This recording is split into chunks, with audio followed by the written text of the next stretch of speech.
for postseason tournament play. They have elected so far not to do that. And so the team is intact with the exception of Andre Wyatt, who is elected not to compete in national tournament play this year. And Mitch Morgan, who is here but injured. He'll be wearing his jersey, but he'll be on the sideline. Otherwise, it looks like everybody has made it and is in good shape. The only problem is rust. They have not played in 2 weeks, and reportedly, practices have been a little light. Well, and I had a chance to ask Coach Mayer before they had to go into the locker.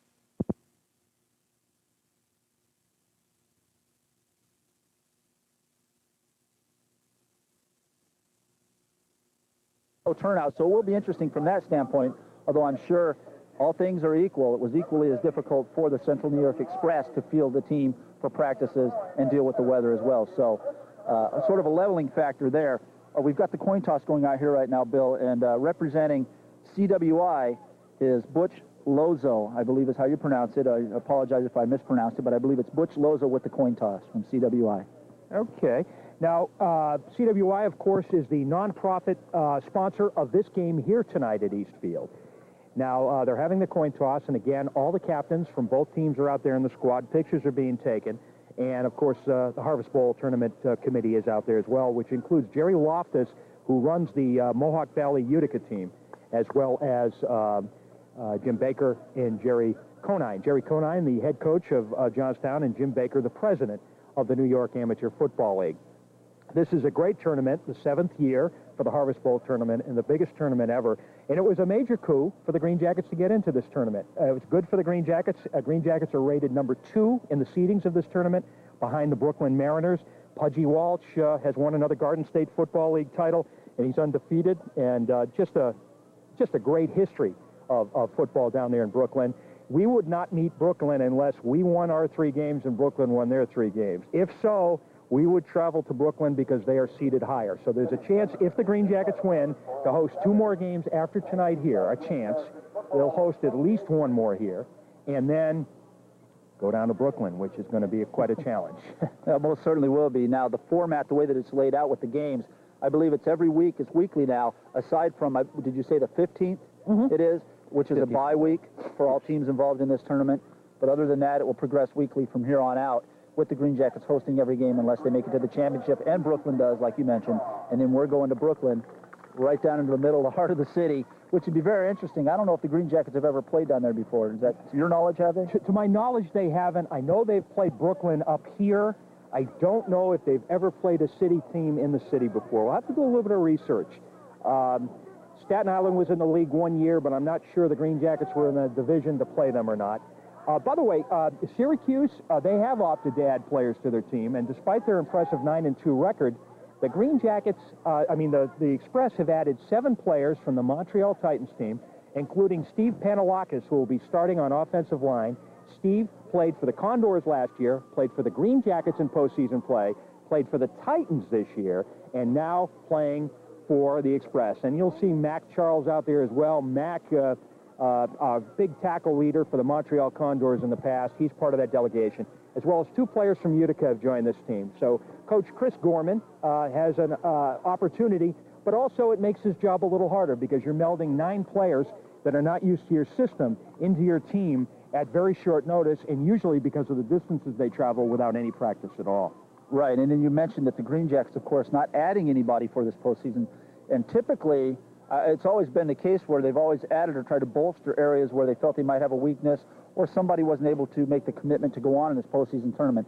None of that's happened in this year. With the Jackets being as strong as they are, everybody, aside from, like you said, Andre Wyatt, is committed to going on here in postseason, but there really isn't any holes to fill. I mean, everybody's, for the most part, is extremely healthy, which if you're going to win a championship, we all know that you have to remain healthy. The Green Jackets have done a fine job with the help of trainer Dan Middleton of keeping everybody healthy. So if it isn't broke, don't fix it. You know, you can insert anything you want to. Too many cooks spoil the broth, you know, sure. Whatever. They don't have to do anything to go ahead in this tournament and go all the way through the whole thing and look towards a game possibly after this tournament on a national format level. So, you know, they're solid. Well, I'll tell you, this is exciting. This is great news. There's a different feel to the playoffs, the postseason this year than there was last year. Last year, there was more of a wide-eyed, geez, we're here type of thing. Let's hope we can too proud. This year, it's kind of like we're expected to do well. We're expected to be in that Harvest Bowl final game. We better get there type of attitude.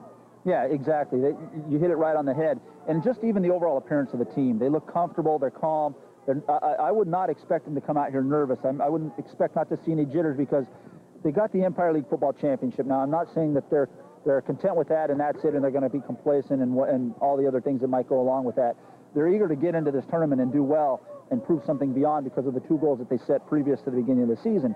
But they just look better. I mean, I'm just looking down at them when they came out, and I commented earlier to Coach John Adams' wife that look at how professional they look. I mean, they just look crisp. The uniforms look good. I mean, they just look ready for this thing.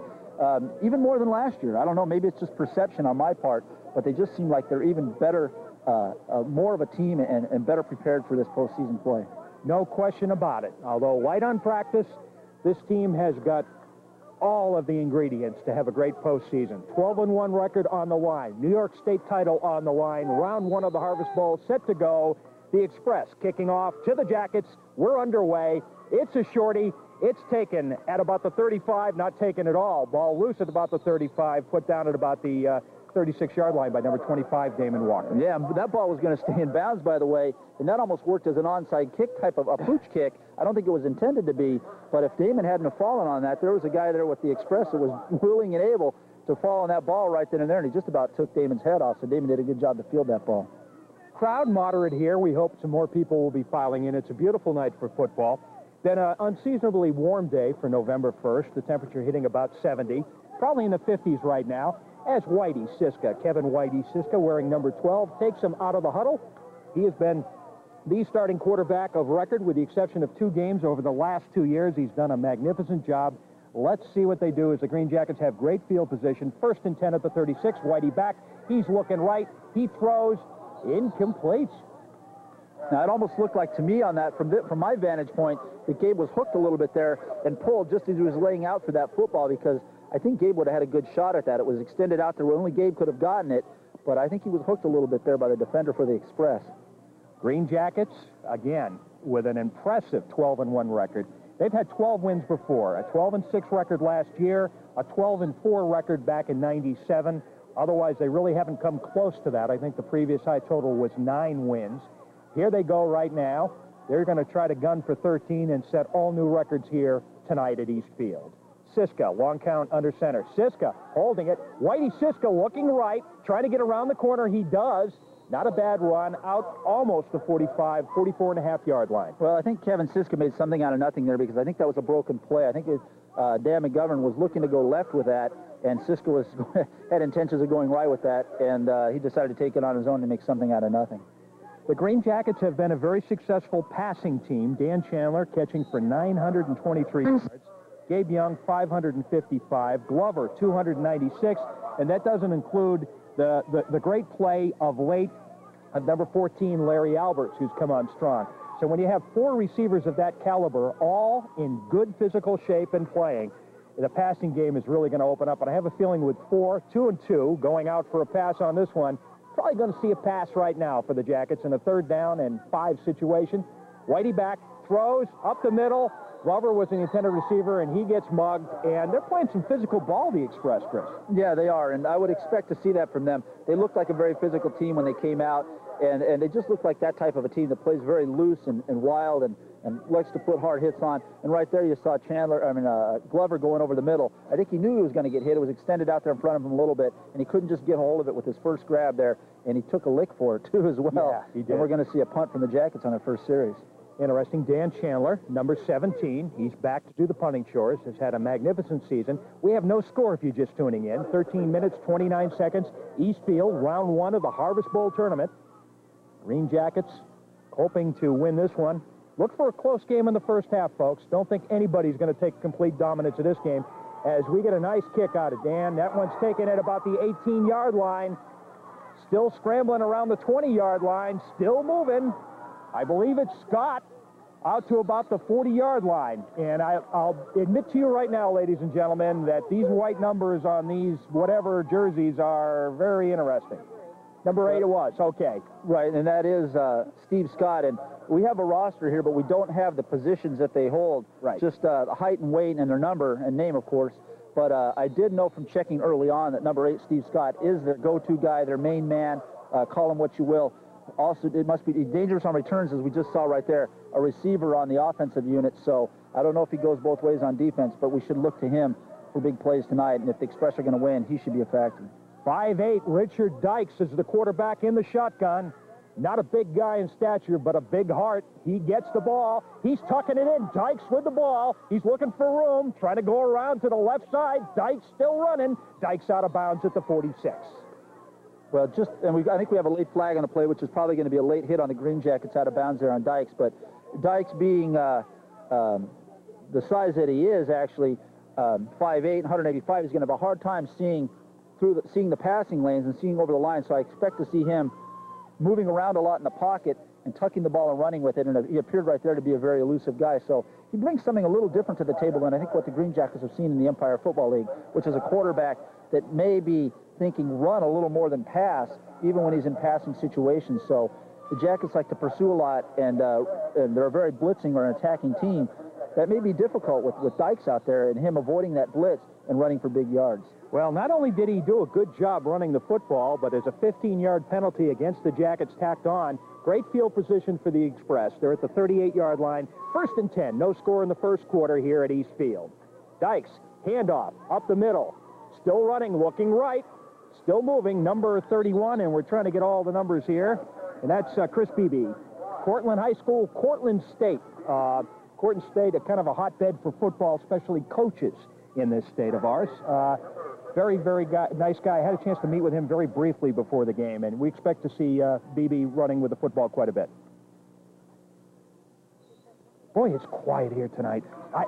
You stop talking and you don't hear a blessed thing. I'm not used to this. And what's happened is the Express has taken the crowd out of it so far. Maybe it's a Halloween hangover. Yeah, it could be. It could be. They got a man in motion, number 3. And they're keeping it on the ground, up the middle, not getting too far. And by the way, number 3, the man in motion, was Frank Desiderio. Desiderio is also the backup quarterback, and he started most of the games until 2 games ago. But he's going to be seeing action in the wide receiver role. We have a Jacket player down on the field, and I'm trying to make out who it is from here. I want to say it's 86. Is that Vignola? But I'm not sure. But I believe that's who it is as he comes favoring his right leg off the field.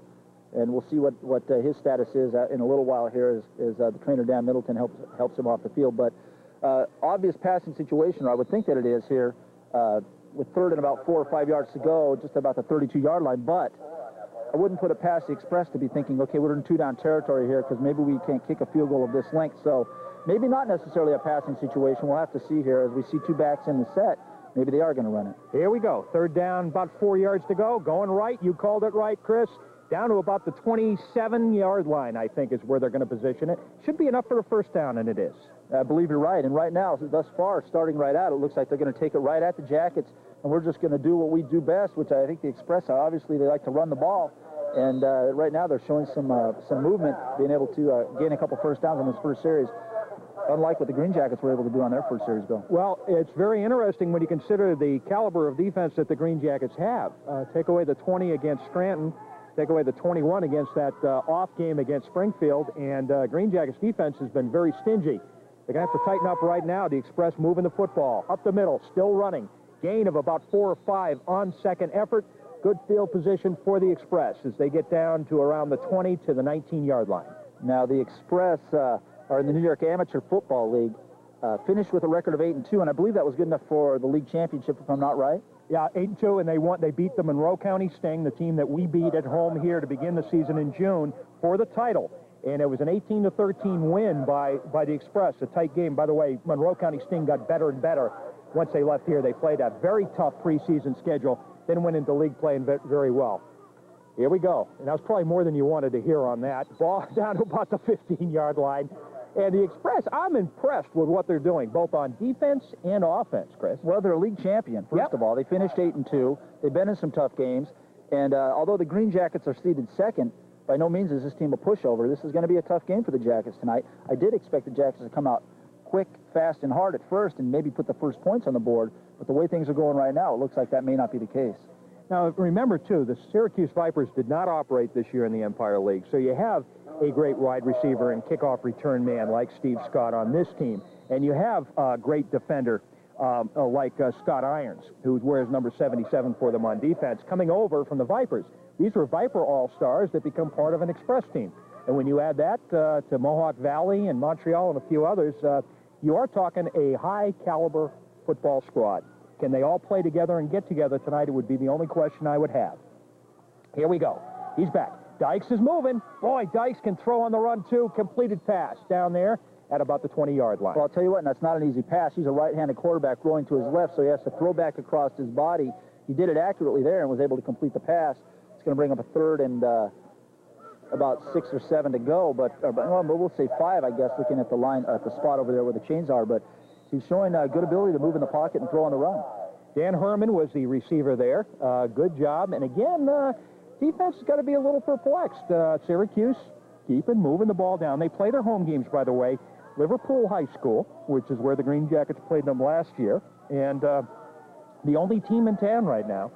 And, of course, Greg Portzline, the owner, has been involved in this sport with the Express since the mid-1980s. Count, keeping it under center. He's got it. He's trying to roll away. He's got it. Dykes moving. He's still moving. Not a huge gain, but he made something out of nothing, I thought. Oh, most definitely. He's showing good foot speed and ability to get around the end there. Number 95, Jones, Night Train Jones, who all season we've seen him run quarterbacks down, was unable to make an arm tackle there, as we see the elusive Dykes able to get outside around the pocket there, out of the pocket. So, like I said, he's bringing the Green Jackets a little something different than they've seen all season, where Jones may have brought the quarterback down early on in the season or against the other teams in the Empire football, like didn't happen there against Dykes. Here we go. Syracuse Express with the ball. The CNY Express, they call it. 7 minutes, 47 seconds. Clock stops with no score. Looks like the Jackets have taken time out. And I think that's a very wise move. Time for Coach Quackenbush to, make sure the guys are, doing okay out there. Hello, people. Eddie Fun here. Eddie Fun. I want to tell you 3 reasons why it's great to show. Our 1969 championship team, George Boudreau. And George is here tonight. Believe it or not, Tuesday, he was at Ellis Hospital, where he was having shunts put in his heart for a condition. He has diabetes as well. And his heart stopped. Technically, he died on the table. And it's amazing what modern medicine can do. It's amazing what a tough old Green Jacket can do as Syracuse keeps the ball on the ground. A gain of about 2 yards on that one. Nice job by the defense. And the Green Jackets are definitely going to be taking over the football. But it's great to have George back. We're glad he's in good health. And as George and I were talking, and I hope I'm not relaying too much information, George, but we're happy you're here. Our thoughts and prayers are with you. And again, it shows how tough he is, and it shows how great modern medicine is. As he pointed out, if this had happened 30 years ago, he might not be here today. That's how great things have advanced. Oh, yeah, you're absolutely right. And the heart of a Green Jacket, like you said. Yeah. That's great. Great. Great to have him here. He wouldn't miss a game, and so they measured just to make sure, and it's a turnover on downs as the Green Jackets get the ball back, and so the defense says, okay, we're going to have to be a little stingier the next time, but we did get away there, keeping them off the scoreboard. They'll take over with the ball just outside the 15-yard line. 1st and 10 Green Jackets. Maybe time for sponsors, buddy. What do you think? Oh, yes, you're absolutely right. CWA Appreciation Night, sponsored by SCA Tissue. We salute Community Workshop for the great work they do with the disabled in our community, and thank our community-minded sponsor, CSA Tissue. And here we go, Green Jackets with the football, up the middle, getting very little yardage. It'll be 2nd down and about 9 yards to go. One of the visions that Charles Adams, our owner and president, had was to partner businesses in our community with nonprofits in our community. And this is just another example. The last game we had here, it was my company, Boston Scientific, partnering with the YMCA. This week, it's CWI, which is a great community resource of ours, with SCA Tissue. So again, thanks. Support these companies and support these nonprofits, please. Siska, he's got 3 going deep. We got 2 in the backfield. He's under center. He's back. He's got good blocking. What was that? I think maybe the intended receiver might have been Gabe Young, but it never got that far. They have a couple tall ones there on that front line.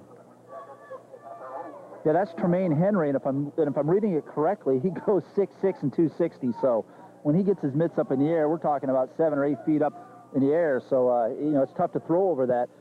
The front line, offensively and defensively, for the Express tonight, I was standing down near the field, and they aren't small guys. This may be one of the few games where the Green Jackets are actually outmanned as far as weight goes on the line of scrimmage, so that'll be interesting to see as we saw them move the ball down the field on offense earlier. An interesting thing to pay attention to as the game goes along here, Bill. Another quality opponent for the Green Jackets in this great season. We have third down and about 8 yards to go. Siska, pitch out to McGovern. McGovern doesn't like what he sees, tries to cut back in, then cuts back out and gets snuffed behind the line of scrimmage. Boy, that was quick. I'm impressed with this Express defense. You and me both. That was just impressive coverage there. First of all, they've done their homework, and they know that the Jackets like to do the option. They hit Kevin Siska just as he pitched it. He paid for what he did right there, but as they pitched it to McGovern, boy, they closed in on him quick and were able to take him for a loss. And it's the second series for the Jackets and the second punting situation that they're in. So the Express defense has certainly done their job. Boy, fourth down and about 12 yards to go. The Green Jackets will be punting. Dan Chandler will be probably taking the snap back at the goal line, probably put his boot into it at about the 5. We've got 5:46 remaining. No score here. Football heaven East Field on a balmy November 1st evening. And it looks like the Green Jackets have taken a quick timeout, maybe. Yes, they have. Cortez Pritchett comes out. Yeah, timeout green is the official call here, and the question is why? Did we not have enough guys on the field? That's my guess, that they just didn't have enough players out there. Hate to be critical, but that's not something you like to see this late in the season. Well, you mentioned the lack of practicing and a 2-week layoff, and perhaps that's showing just a little bit. We saw 2 quick timeouts here in the first quarter, so very uncharacteristic for the Green Jackets this season. Yeah. A very polished, a very disciplined, a very well-coached team, but right now they're in a bit of disarray. While we have a chance to pause at the commercial, you want to go ahead and you want me to take over, mention some of the sponsors? Yes, please. Let's jump in. Yes, please. Well, I'll take it off. I'll kick it off with the wide receivers and tight ends tonight. And they are sponsored by McCann's Pharmacy, your hometown full-service pharmacy on the park in Hudson Falls. Free delivery, 7 days a week. And, of course, the Pro and Mo Sports Shop, your preferred supplier of awards, plaques, and trophies. 27 years in the making. 151 Broadway, Fort Edward, New York. Go see Punk and No for all your needs. And I'm just here looking. Okay, boy, that was a quick timeout. As Chandler gets ready, Punk and Mo, of course, have paid for all these footballs for all the home games all season long. We thank Punk and Mo very much. Chandler, low snap. He fields it well. Pooches it left, taking a Green Jackets roll across the 40, 45. Not bad, as it's touched by Larry Alberts, and it'll be 1st and 10, great field position. There we go. That's the word I wanted for the Express as they come out onto the field. Actually like their uniforms. Wish their numbers were darker and a little more pronounced, but I really do like the effect. I have not seen a team with these colors before. No, we haven't actually, too. The field position right now, I mean, they're starting inside the Jackets' 50-yard line. This is something very uncharacteristically of the Jackets. We haven't seen this much this year, and we haven't seen a punt like that much from Dan Chandler. He's done an outstanding job this year. But the fact that it skipped, and I think he got a little bit nervous thinking he was going to be under more pressure than he was, and so he kicked it up the side of his foot, but he did get about as much as he could have out of that ball. Certainly took a Green Jacket roll, but outstanding field position for the Express. Here we go. Nice handoff, good fake, carrying the ball, number 21, down to about the 36-yard line. I think is it 31 or 21? Is it 20? I think it's 31. It is 31, BB, it's yeah. BB? Okay. That was a nice scramble by BB. You know what, I may be wrong, too. I'm seeing 21 out there, too. Are you? No, it was BB. It was BB? Yeah. It's probably more characteristic of a BB run. Well, I know he wanted to go inside with that, and he bounced it outside, but he's not a small guy either. He goes 220, but he's able to bounce it outside. He's not the slowest of foot. He's pretty quick, so they're going to have to watch him not only inside but outside as well. Looks like they measured this. It looks like it's about a half a yard short, so not a bad run by BB, 9.5 yards. And I'll tell you something, folks. If you were measuring this like a boxing match and marking the rounds, you'd have to give the first quarter so far to the Express. They right now are playing better football on both sides of the ball than the Green Jackets are. Of course, it's early, and of course, there's no score, and it can go either way. But Express doing exactly what they wanted to do here tonight. You'll see a few different color helmets, and that's because, again, Utica, Mohawk Valley, and the Montreal Titans of the New York League are represented on this team, and that is legal. It has advantages and disadvantages as, again, they go on the ground right at the line of scrimmage, brought back, and the crowd finally comes to life here at Eastfield. I thought I'd been doing a game at the church here, right after services. There we go. It was a big defensive stand there on that, even though I believe they didn't make the first down, but the Jackets showed some real strength on the line there. But you're right, you're talking about the helmets being of different colors, and so basically it's an Express team that's been bolstered a little bit, or almost a Central New York All-Star unit that they're facing. So, you know, this is just the same Green Jacket team we've seen all year. So they are up against a very formidable opponent here tonight, and we're seeing that so far this quarter. Definitely the advantage is in their favor, although the score is 0-0, so nothing really, no harm done yet in this game. Dykes continues to hand up the middle. We have a flag on the play and a decent gain, this time by number 21, John Holmaster. And looks like they're going to bring it back, illegal procedure against the Express. Syracuse with a, I should have brought the program up, but trying to remember off the top of my head, minor league football, as we know it in Syracuse, really didn't get off the ground until the 1970s. And teams like the Americans, the Salt City Aces, the Express, the Vipers, the Storm, the Bisons, representing so many different leagues. But the Express is really the senior team in Syracuse in that 35-year history. They've been around for almost 20 years, have a couple of national championships, 85 and 87. Great football team. In fact, our own Terry Gordon, all-star quarterback for the Green Jackets, actually played some postseason ball with the Express in 1987. Little-known fact. Dykes, the quarterback, 5'8", doing a great job running the squad. Looking left, throws, got his man still on his feet, down across the 25 to the 23. First down and a lot more, I'll tell you. Number 80 was Dan Herman. We've seen him out there before, and that was a beautiful catch. That was a good job there by Dykes. I mean, if he tried to thread that ball in on a rope, he wouldn't have been able to do it. He had to drop it over the top, did it perfectly right into the receiver's hands as he ran right into the timing route, basically right underneath that football, and completed for a first down. So good job there by Dykes.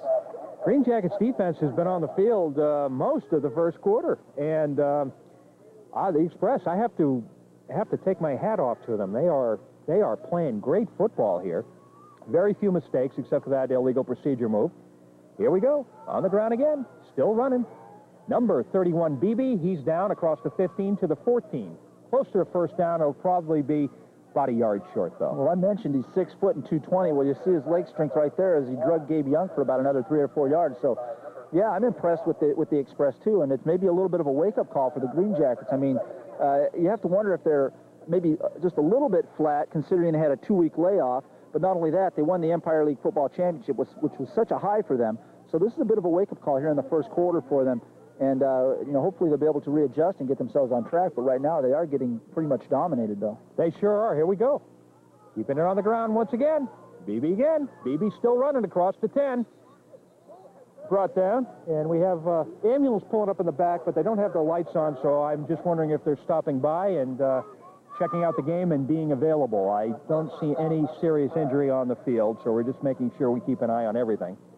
We do have a timeout right now, as Syracuse wants to take full advantage of this field position, as they're down now inside the 10 at the 9-yard line. Well, I'll pick up the sponsors where we left off then, Bill, and mention that the quarterback tonight is sponsored by the Post-Star, reaching 100,000 readers every day from the Capital District to the Adirondacks. And, of course, running back sponsored by Luisa's Italian Bistro, homemade Italian favorites.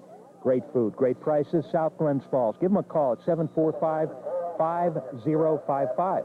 And linebackers tonight, sponsored by St. Anne Transportation in Fort Anne, serving you with interstate transportation, coast to coast, 747-7158. Give them a call. Back to our sponsors in a minute. It's first down and goal to goal. Syracuse Express, they've got the football at the 9-yard line.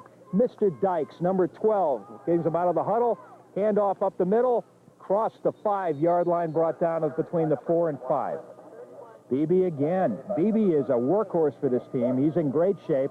His demeanor, presence, and everything about him reminds me so much of Dan McGovern.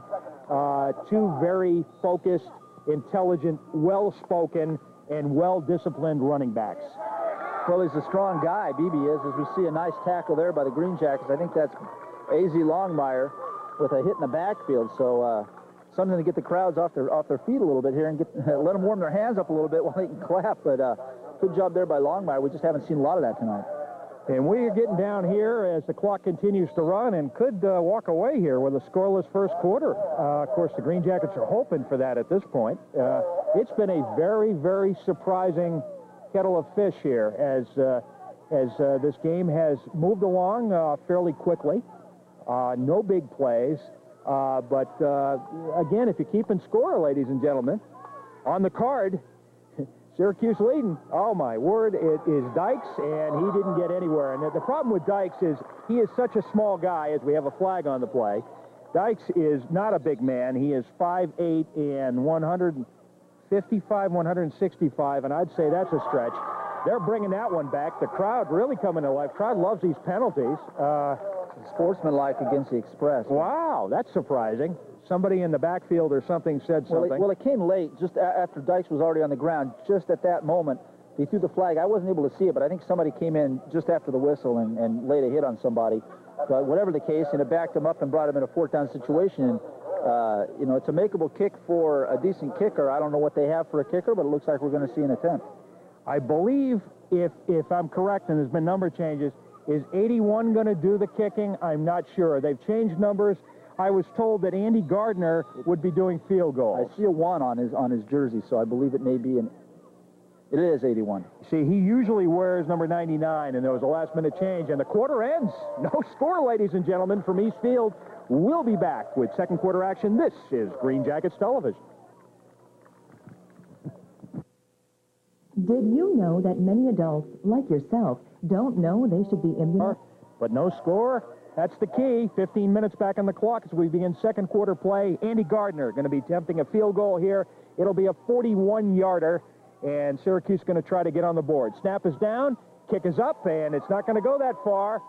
Fielded by Gabe Young at the end zone. He's cutting in the middle across the 5. Gabe Young at the 10. We have a flag on the play. Gabe cutting back, looking for room. The 15. Gabe Young, number 3. The 20. 25. Gabe still motoring. He's brought down at the 34-yard line. Well, I think they're going to bring that back because of a block in the back by a Green Jacket player. We have a player down for the Express now.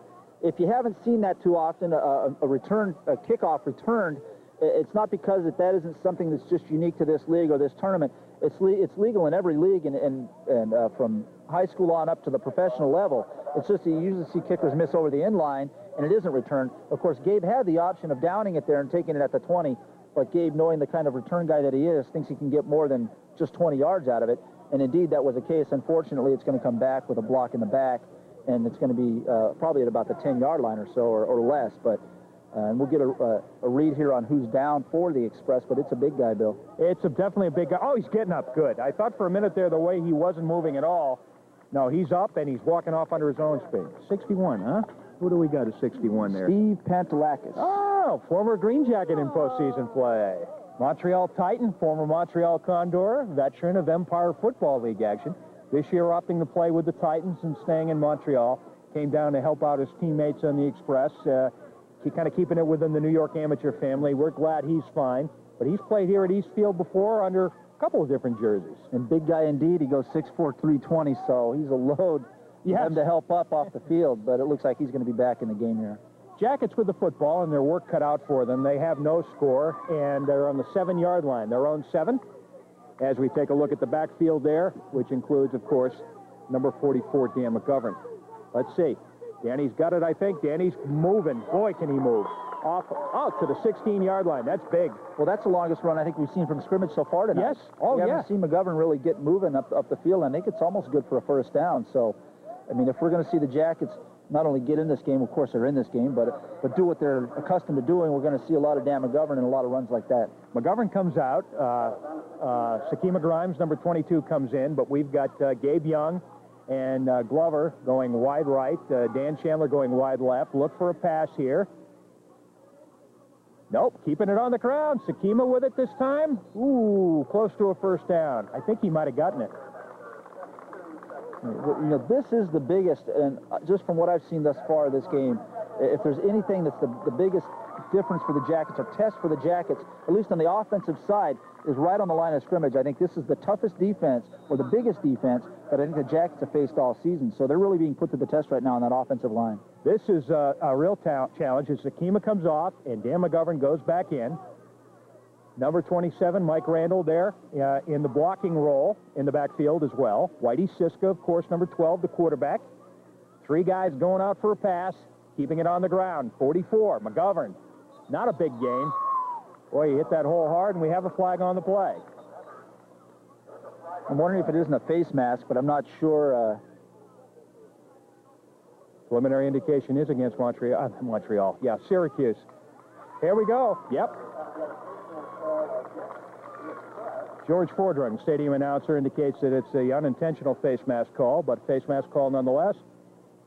And we have McGovern coming out and Sakima coming in again. Well, let's talk a little bit about the field tonight. I'm just looking down there right where they are right now. Between the hash marks, I was out there earlier before the game, and extremely soft, of course, all the rain on Wednesday. And although it did drain well, it's just very soft, and you're going to see, a lot of guys planning and cutting kind of gingerly tonight, because even if you have long studs on, there just isn't anything for them to bite into. They just tear up a bunch of turf and mud. So very, very tough going on the footing tonight. Well put, my friend. Let's see. We've got about 3 yards to go for a first down. Green Jackets with the football, keeping it on the ground. 12:40 remaining. No score here at East Field. Whitey's back, throwing.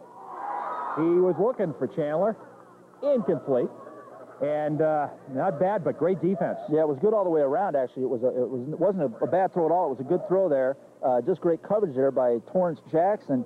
And Chandler had a chance at it, but it was a tough catch. And just between the 3 of them, a good throw, good defense, a good attempt by Dan Chandler. Just unfortunately didn't go in the Green Jackets' favor. But we're seeing just a good defensive unit, too, on the Express side of the ball. So both sides, offensively and defensively, they're a tough team. Boy, oh boy, hard to believe that there's no score. I figured it would be close, but I didn't think it was going to be this close, 0-0. 2 teams playing for the New York State title and a chance to advance in the Harvest Bowl tournament.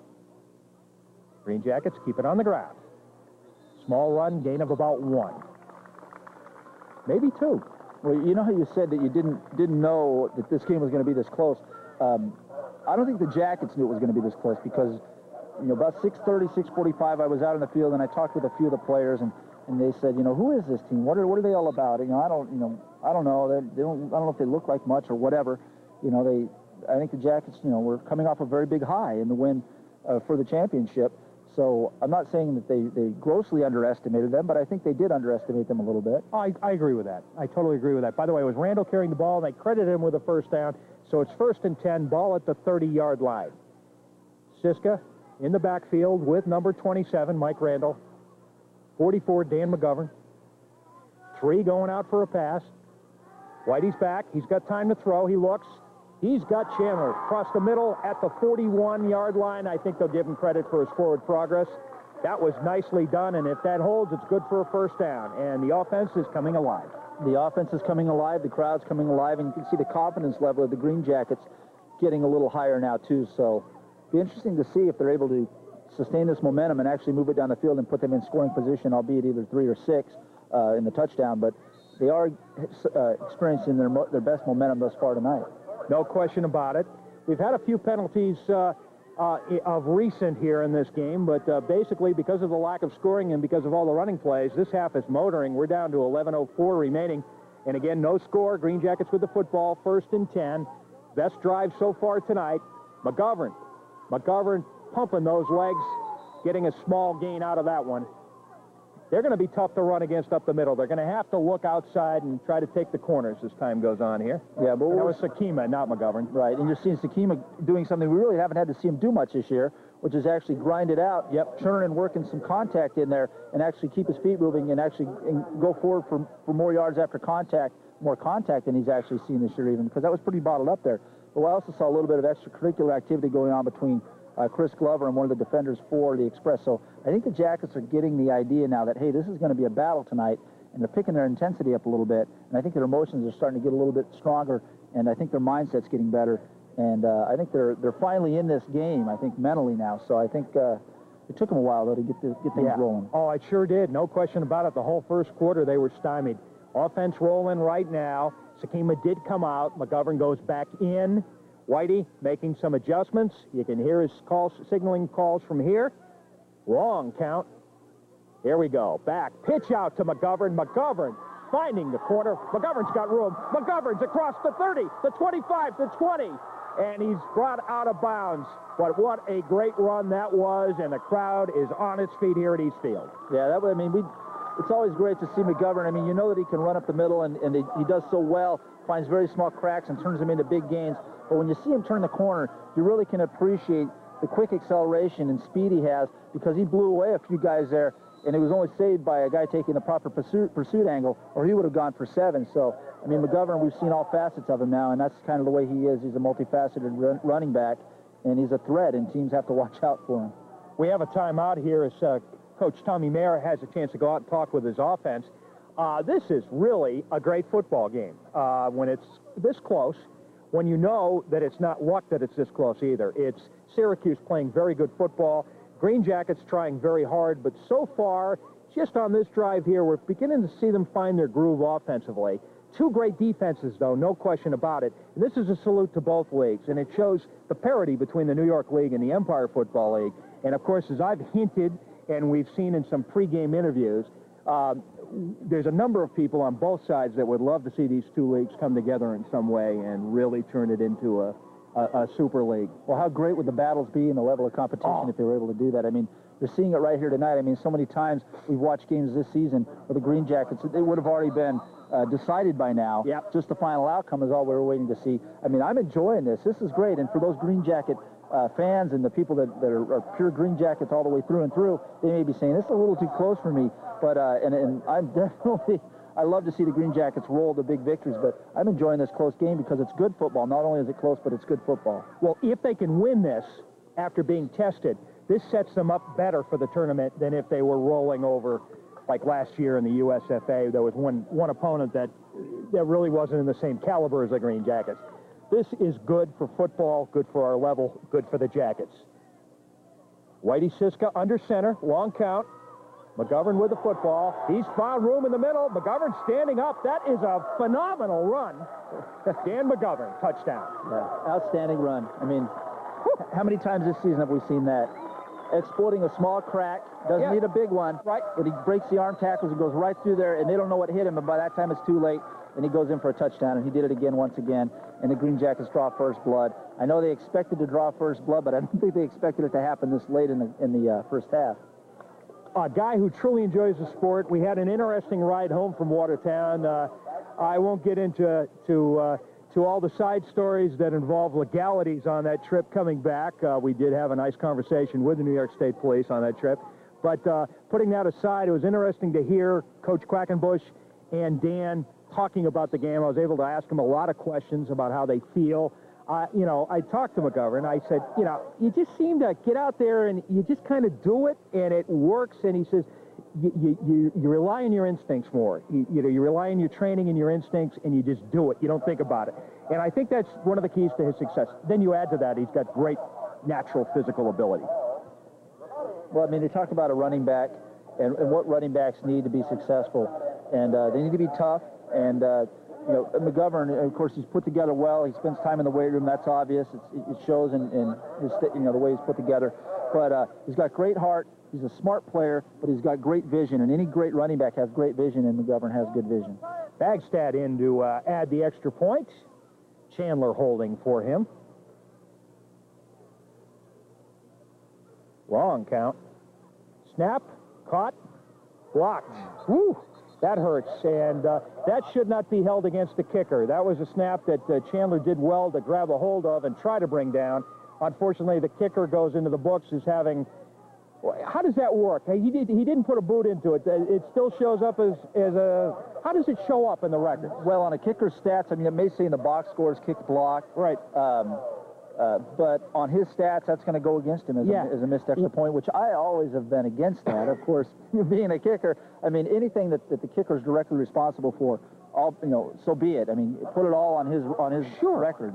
But something like that, which really isn't his fault, don't put it on him. But then, of course, when you think of it that way, you can say, okay, well, what if a kick gets blocked because the kicker waits too long? Right. I mean, where do you draw that fine line? I mean, you have to draw it somewhere, and unfortunately, you have to give it to him there and say that it's blocked and it's a missed kick.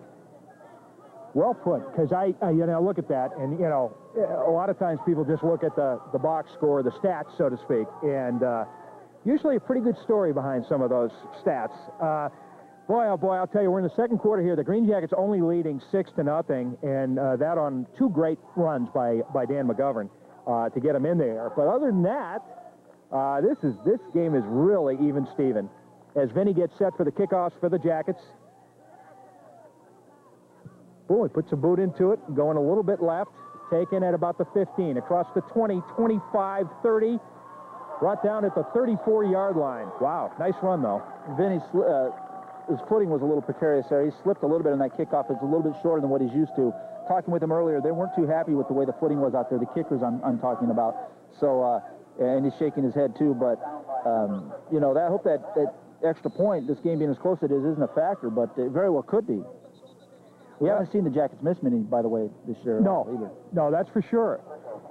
The officials, we have a player, I think, yeah, he's working on his helmet. I just wanted to make sure. Equipment timeout. Equipment timeout. Chris, I want to pick up on your thoughts on the field before. Remember, not only was it heavy rain this week, but Glens Falls High School played sectional ball here last night on top of a wet week, beating up on Mahonison from Schenectady to move on in a great effort.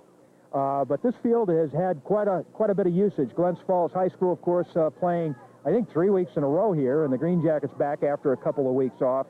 That coupled with the weather, the field will be glad for a nice, calm winter, I think.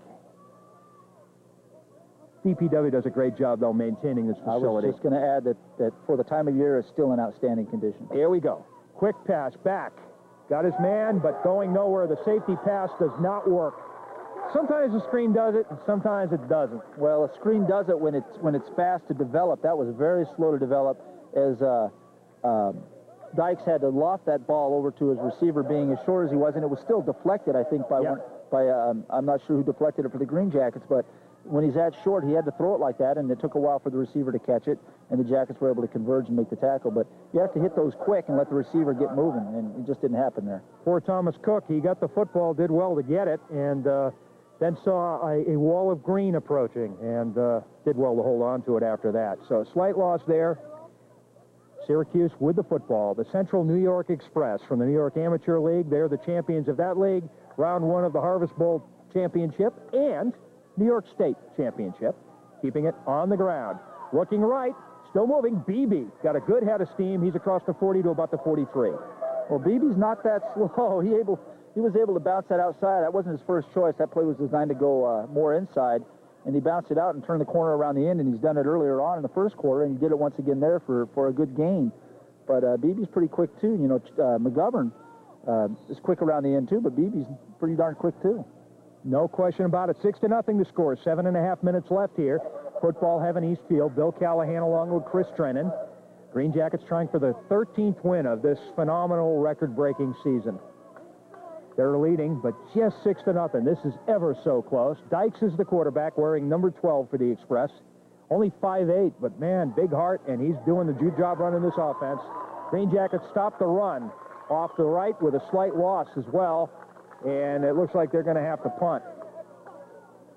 Chris, by the way, I heard this week that the Mohegan team of Arena 2 has been sold, and if I'm not, now I haven't heard this for sure, but they're going to move to Manchester? The rumor is that they're moving to Manchester, New Hampshire. I guess over the last few years, there's been attempts to field a team in Manchester. They didn't know if they were going to field a new franchise or move an existing franchise. And apparently it looks like the Mohegan Wolves will be moving to Manchester, New Hampshire. First professional team in Manchester, probably, I would believe, in the history of football. It is. Professional football. No question about it. This one takes a funny bounce down to about the 40, 41-yard line. They've never had a team, even when you go back to the 1920s, when places like Hartford, Connecticut, and Providence had NFL franchises, believe it or not. New Hampshire never had one. This is the first indoor of any league to play in that area. And even the true professional minor league outdoor leagues like the Atlantic Coast and Continental never operated a franchise in the state of New Hampshire. So you're right. And other than a little bit of minor league baseball and a hockey team that's up there right now in the American League, this is big news for the great state of the great Granite State. It could be a tremendous success or a big bust. I don't know. I'm as curious to see how it goes too. But I am disappointed to see a team from Mohegan leave. It's such a great venue to play in. I enjoyed it, and a great venue or a place for the fans to go visit. It was a great road trip, and I'm a little disappointed to see them leave. Here we go. Siska back. Green Jackets with the football in the lead. Siska throws to Gabe Young. Tried to trap it, couldn't do it. Incomplete. Yeah, Siska just a little underthrown there to Young. He tried to slide, make the catch, wasn't able to do it, but we've seen him do it so well so many times this year, and I'm sure we'll see more of that tonight with successful outcomes. And, of course, the Conquest in Arena 2 going to have a totally different look with Ryan Venna and Corey Hill off to Columbus. And as it stands, yeah. Yeah, as it stands, you're right. I expect to see a different look to the team, and, of course, it'll be a different look with the coaching staff, the head coaching job. That's supposed to be determined in the next week here, so keep our eyes open for that. Here we go. Green Jackets with the football. Second down, 10 yards to go. McGovern not afraid to put his shoulder into it either when somebody's in his way. Solid gain, almost 5 yards. Dan McGovern, South High, RPI, Green Jackets, and professional ball in the European Federation in Spain. And I'll tell you, the Green Jackets last year played an 18-game schedule, and I remember they said, we don't want to do that again. So the Green Jackets made efforts to cut down preseason games by 2 to 1 and so forth. Well, guess what? They're playing their 14th game here tonight, and if they win, it might be 3 or 4 more games before we're all over. So these guys started practicing in May. They might not see the light of a free weekend until December. Chandler in motion. Chandler with the football. Ooh, very interesting look. Yeah, I don't remember seeing that play much. A running play to the receiver like that, but they're trying to just catch the Express flat-footed a little bit there, and I think it's a good call. It unfortunately didn't go for as many yards as I think they wanted to, but it was certainly still a success. That's a new wrinkle that we've seen tonight. We haven't seen that before. Well, you know, and as you dubbed it, the chameleon offense, Tommy Mayer is a genius, not only to design the offense, but to get all the guys, and they platoon players in and out all the time, to get all the guys to make all of these adjustments. This is not an easy offense. I mean, they're formations, running, passing, the combinations are endless in this team. Here's Chandler again. He's in motion. This time, Siska pitches up. He's got his man. He's got McGovern. McGovern's on his feet. McGovern in, standing up, touchdown. Oh, my word. That's unbelievable. Yeah, what a great play. So, it's McGovern 12, Syracuse nothing right now. Unbelievable how that worked. The play was set up exactly the same in that Chandler was in motion to the same side, but they pitch out to McGovern this time, and McGovern just tucks it in with some great blocking, I might add. Well, runs in standing up. And they fake the give up the middle, which got everybody to bite. And don't have to give McGovern much. And once again, you get him motoring around the end, and look out.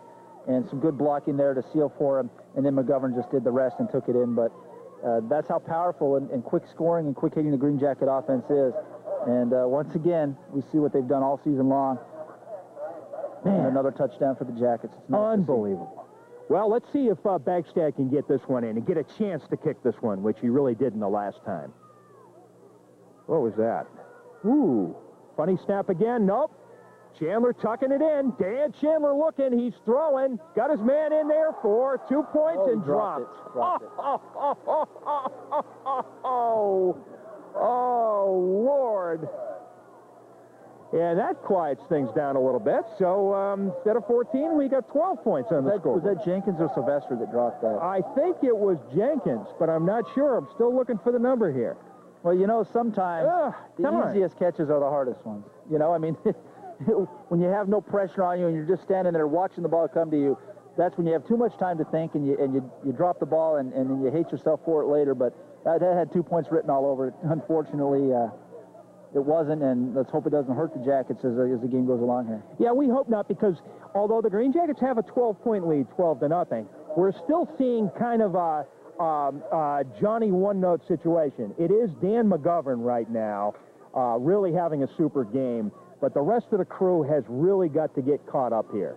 Well, you know, mentioning that first extra point was low to Chandler. Right. That got blocked, and that one was a bit low, too. I saw Gosselin earlier when they were on defense working with snaps with Chandler on the sidelines, and that last snap still was low, so now we see Bob Fish working at the center position, taking some snaps to Chandler, and they're obviously trying to right something that isn't really working tonight, which is a surprise because it's worked so well for them all season. I was just going to say. I would hate to see this be a factor in the outcome of this game, because that's the one thing that's been so strong for the Jackets this year. I mean, one of many things, but Vinny's kick, nice one, taking a bounce at the 9, picked up on the fly at the 5, across the 15, 20, 25, 30, still motoring. This is a big one, across midfield, the 45, the 40, he's turning it on, the 30, he's going to go in standing up.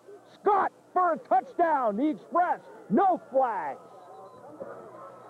yeah, well, you know, that's exactly how you want to do a return. I mean, it was perfect. I mean, he took it north-south, no east-west until you break through the first line of defenders, and then look for a 45-degree angle cut and just turn the Jets on, and he did. And that's the man we talked about earlier, Steve Scott, who we said would be a factor in this game if they were going to win this game. First time we've really been able to call his name out. He hasn't made any catches on offense. He's been playing the corner on defense, but now we know why. Now we know why we're watching out for him, because that was just an outstanding run. Well, this is a perfect example of a championship-type game, because when McGovern ran that in for a touchdown, all of a sudden it was 12-0. They were going to add 1 or 2 points to that, make it 13 or 14-0. What happens? Kick doesn't work. Try for 2 points. Doesn't work. All of a sudden they run the one all the way back. They could be within 5 points of this game right now. We have a flag on the play. Too many men? It looks like a lot of guys out there, but I think it is. Yeah, it is. Oh, wow. Yeah. Wow. Well, you know what? I'll tell you what. If there's anything that the Jackets are having a hard time with and not doing well with tonight, it's in special teams, which has been so good for them. And special teams can be the deciding factor in any game. And that's the first run back for a touchdown, let alone any run of significance against the Green Jackets so far this season. So we've seen that, and we've seen 2 extra points that were missed. So, you know, very uncharacteristic for the Jackets. Let's hope it doesn't turn out to be their Achilles heel in this game tonight. But like I said, it's just not characteristic of the Jackets on special teams. Well, I'll tell you, and the crowd is quiet once again. And if Syracuse can get within 5 right now, they got to feel great. Kicks blocked. Good. Nicely done. Great job by the Green Jackets, and hasn't been good game for conversions. 3 touchdowns, no extra points. It's 12-6, Green Jackets on top. Double L Electrical. My neighbor recommended we call you. We've lost power to our house. And what's the address? Phone calls like this one is why Double L has grown to become more than just an electrical contractor in your Yellow Pages. 24-hour service, free estimates, and prompt professional care make us a recommended choice for all of your residential, industrial, and commercial needs. No, I've never seen a dollar that didn't come the hard way. How about you? Me? Not in this life. Have you? I work for my dollar, and I found a car dealer who'll do the same. When you get the car you want, the payment you want, and the service you've always wanted, you know your dollar's working hard. Where your dollar works as hard as you. Niemer Chrysler Dodge, Quaker Road, Queensbury. Buy from Niemer Chrysler Dodge. You get skillful health care, precise college registration, caring services, because your CSEA workforce makes it happen. Safe, orderly bus rides, probation, security, and monitoring, road repairs where you need them. CSEA, New York's leading union. Making these and so many other vital services work for you. Caring, capable, doing the jobs right here for you. Chris? Yeah, that kick was blocked by default. I think he just kicked it right into the line, and from the sound of it, I think someone has their ears ringing because I think it went off somebody's helmet. But yeah, he just hit that low, and that gets the Jackets a little bit more on points at least. If you know, that's 1 extra point down, but they're still only 6 up. So yeah, extra points seem to be very difficult to make tonight. Well, the Green Jackets have the lead, but if you're a Green Jackets fan, you're not feeling good right now. And the reason why is because it's just not 100% gelling for the Jackets yet, and Syracuse is a tough football team playing very good football right now, and they're within 6 points. Touchdown, extra point, they walk away with a win on this thing. And the way their defense is playing, other than McGovern, they're stopping everything. Well, the Jackets' offense I'm feeling pretty comfortable with. The offense of the Express are still very potent. They're looking pretty good still tonight. But, you hate to see special teams keep a team in a game, but that's what's keeping them in the game right now. But the Jackets are going to be scoring some points now. I think they got their offense rolling. It's just what are the Express going to do on offense, and what's going to happen in special teams the remainder of this game. definitely seeing a little bit of rust. Obviously, the Green Jackets played their hearts out in Watertown 2 weeks ago to win the title, and there's always an emotional roller coaster as a player or as a coach you've got to go through in managing yourselves and your teammates. And, you know, to get up for a game again after 2 weeks with light practice sometimes is pretty tough. Nice boot on that one. That one taken at about the 23-yard line. Still going. Boy, he's going well. Dan's moving. And he's out of bounds right there at about the 45-yard line. Number 17, Dan Chandler, with a great run back. Yeah, good job by Dan. We've seen him do that all season long, and he has it down, too. He knows how to return a ball. You take it straight up the field, and don't be timid about it, and Dan never is, and he always puts the Jackets in good field position on the offensive side. And he helps them finish it on offense, too, and he makes a great catch for a touchdown. So, yeah, McGovern's valuable. This has been a great... Chandler's valuable. The double Dans, yeah. You know, when they go back there to receive kicks, 17 and 44, the double Dans. Man, they are potent. And we may be seeing more of Sakima Grimes, because I'm looking down and I'm seeing Dan McGovern being worked on by Dan Middleton, the trainer for the Jackets. And it appears to be his right leg. I don't know if it's a cramp or it's something, but we may see more Sakima due to that. And pitch out to Sakima. Actually, a screen pass to Sakima. And he's brought down at about the 47-yard line. So that's a loss. That's a substantial loss right now for the Green Jackets as Whitey Siska goes over to talk with Coach Tommy Mayer. And, you know, again, with 3:15, 3:14 remaining, Green Jackets, again, have to do something here because there's a feel to this game right now. I said it was going to be close to halftime. Didn't realize it was going to be this close, actually. No, I don't think any of us did. And, you know, it's going to go right down to the wire, possibly. And I'm looking down here, and I think they're stretching McGovern's right hamstring out. So I think it's just tightness in the hamstring and maybe the upper hamstring groin area. But, you know, he looked okay on those runs, but I think maybe that's the thing on those runs. And it's a little cool, and the temperature's dropping, and it's just tightening up on him. Here we go. Siska back. Siska looking. Throwing. Gabe Young, the intended receiver, kind of a little low, incomplete. Well, he's shown some tendencies to throw low tonight, and I'm saying that that's not necessarily due to the rust, but I do know, like I said, that field is pretty soft out there, and if he isn't able to get that full plant as he throws, that's going to take the momentum off his arm a little bit, and he's going to throw it a little low. So his mechanics are suffering a little bit, possibly from his footing. That's going to be my guess. But, you know, I think he'll get that squared away here as he came over to the sidelines to consult with Tom Mayer to get the next play. Okay, Green Jackets hoping to get something more on the boards here because right now Syracuse has got to feel like they've come here and done the job here in the first half, only trailing by 6, 2:36 remaining, second quarter action from Eastfield. Bill Callahan along with Chris Drennan. Harvest Bowl, round 1, New York State title on the line here. The battle of two champions. Siska back. Siska's got good blocking. We have a flag on the play as he gets that one off. Incomplete, overthrown to Gabe Young. We'll see what the flag was. That passing game is not here yet for the Green Jackets. Whitey really has not had an opportunity to really work in passing in practice over the last 2 weeks. Little rust there, and it does show. Illegal procedure against the Jackets. That hurts. It's going to be declined, I think, and it's going to bring up fourth down in another punting situation. Ooh, boy, oh boy. Now look out again for the returns here, and I would imagine that Dan's going to try to pooch this thing a little bit so that they don't get a run back, but ooh, if Scott gets a hold of this one.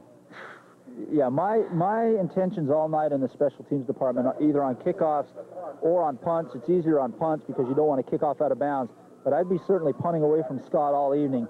And if you sacrifice a yard or two because it goes out of bounds earlier than you want to, that's better than giving up the big run. CWI night here at Eastfield. And, of course, SCA Paper, the prime corporate sponsor for tonight's game here, as Dan Chandler gets a boot into it at about the 38. And he did exactly what he had to do. Beautiful job on that kick. Rolls out of bounds at about the 7-yard line. Perfect. That's absolutely perfect punt. So now, what is the Express going to do? They've only scored on a run back on a kickoff, okay? They've got 2 minutes and 14 seconds remaining. They're down by 6 points. They would like to make a statement. They would like to take advantage of this 2 minute and 14 seconds. And if I'm counting correctly, I think they burned one timeout, and the Jackets have burned two. I believe so you're they've got the luxury of 2 timeouts remaining with 2 minutes and 14 seconds on the clock. So it's plenty of time to get the job done and put them right back in this game and either tie it up with a touchdown and go ahead with the extra point. Here we go. They come out of the huddle. And I'm looking here. As we zero in here, we have a change in quarterback. Number 10, Sean Hoas. Sean gets it off. Incomplete. And that was a good pass. Didn't Sean play for the Montreal Condors a few years ago? I think he played for Montreal 2 years. I'm not sure.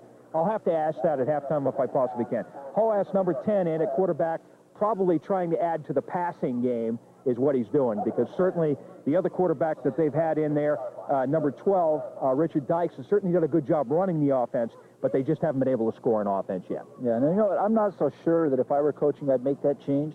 I thought Dykes was effective when he ran with the ball. Yep. And I thought that when they kept feeding the ball to Chris Beebe, everything was working pretty good. So I'm not so sure I'm a big fan of this move, but we'll see. Maybe I'm wrong, and maybe Hoas will do something that hasn't happened thus far tonight. Boy, he's running well. He's brought down at about the 16-yard line, but of course that chews up the clock a little bit, but that stops the clock with a 2-minute warning. I'm almost positive, and I'm going to find out at halftime, I believe he played for Wilbert Scott up in Montreal a couple of years ago in an alternating quarterback situation, and I heard Coach Gorman say that he brought down 7 players from Montreal. So I'll see if that is the case. If it is, he's a great passer, if I remember. He really lit up the sky when he played the Green Jackets up in Chateauguay a couple of years ago.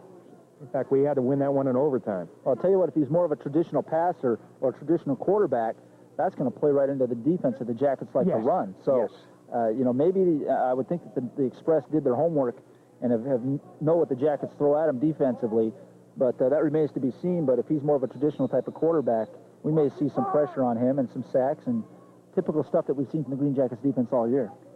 The Green Jackets, considered one of the best teams in the United States, ranked number 11, I believe, in the East Power Ratings of the AFA. This year, the AFA ranks every single team in every single league. So when you're number 11, and arguably they're higher than that based on some of the teams I've seen ahead of them, but if you're number 11, you know you're in very good company. Hoas back. He throws incomplete. Bo James was there on some decent coverage as well. Yeah, and that was Steve. It was intended for Scott. He just broke his route off, and Hoas thought he was going to continue with his slant, and a little bit of miscommunication there. And you're going to have that when you bring a quarterback in. It's not the same quarterback that's been in there. It's going to take him a while to get in a groove with the rest of his offensive unit. And in my opinion, they just wasted a series there trying to get Hoas in the game. And now it's just going to put the Jackets back on offense for a chance for them to extend their lead. So, and they've got plenty of time. Dan McGovern will be back there to catch this one. He'll be at midfield. If they kick it to him, I'd be surprised if they do. Looks like they may try to pooch it as well. That's certainly what I would do with 150-something remaining in the half. 12-6. Well, they're all coming. Jackets are coming. I think they want to block this thing. Oh, he gets it off. Oh, McGovern going to take it on the hop at the 40. He tries to find room, gets it down to the 38. Not too bad. Great field position. Jackets have to take advantage of this. Yeah, McGovern was pinned into the sidelines there, so he really had no room to work with. Did a good job of just taking that ball and trying to make something out of it. But he didn't have to do much because wherever he got the ball was still going to be outstanding field position with 1:44 left and being inside the 50-yard line already. They've got plenty of time to put some more points on the board. Green Jackets right now have 2 touchdowns, both by Dan McGovern, and both operating out of the offense. In other words, they weren't special teams type scores. But again, we haven't seen the balance go into effect yet. I'd have to say that the passing game still isn't connecting yet. A little bit of rust as they're chipping off. If that passing game gets operating, look out. This one will blow wide open. And we have a timeout, Syracuse.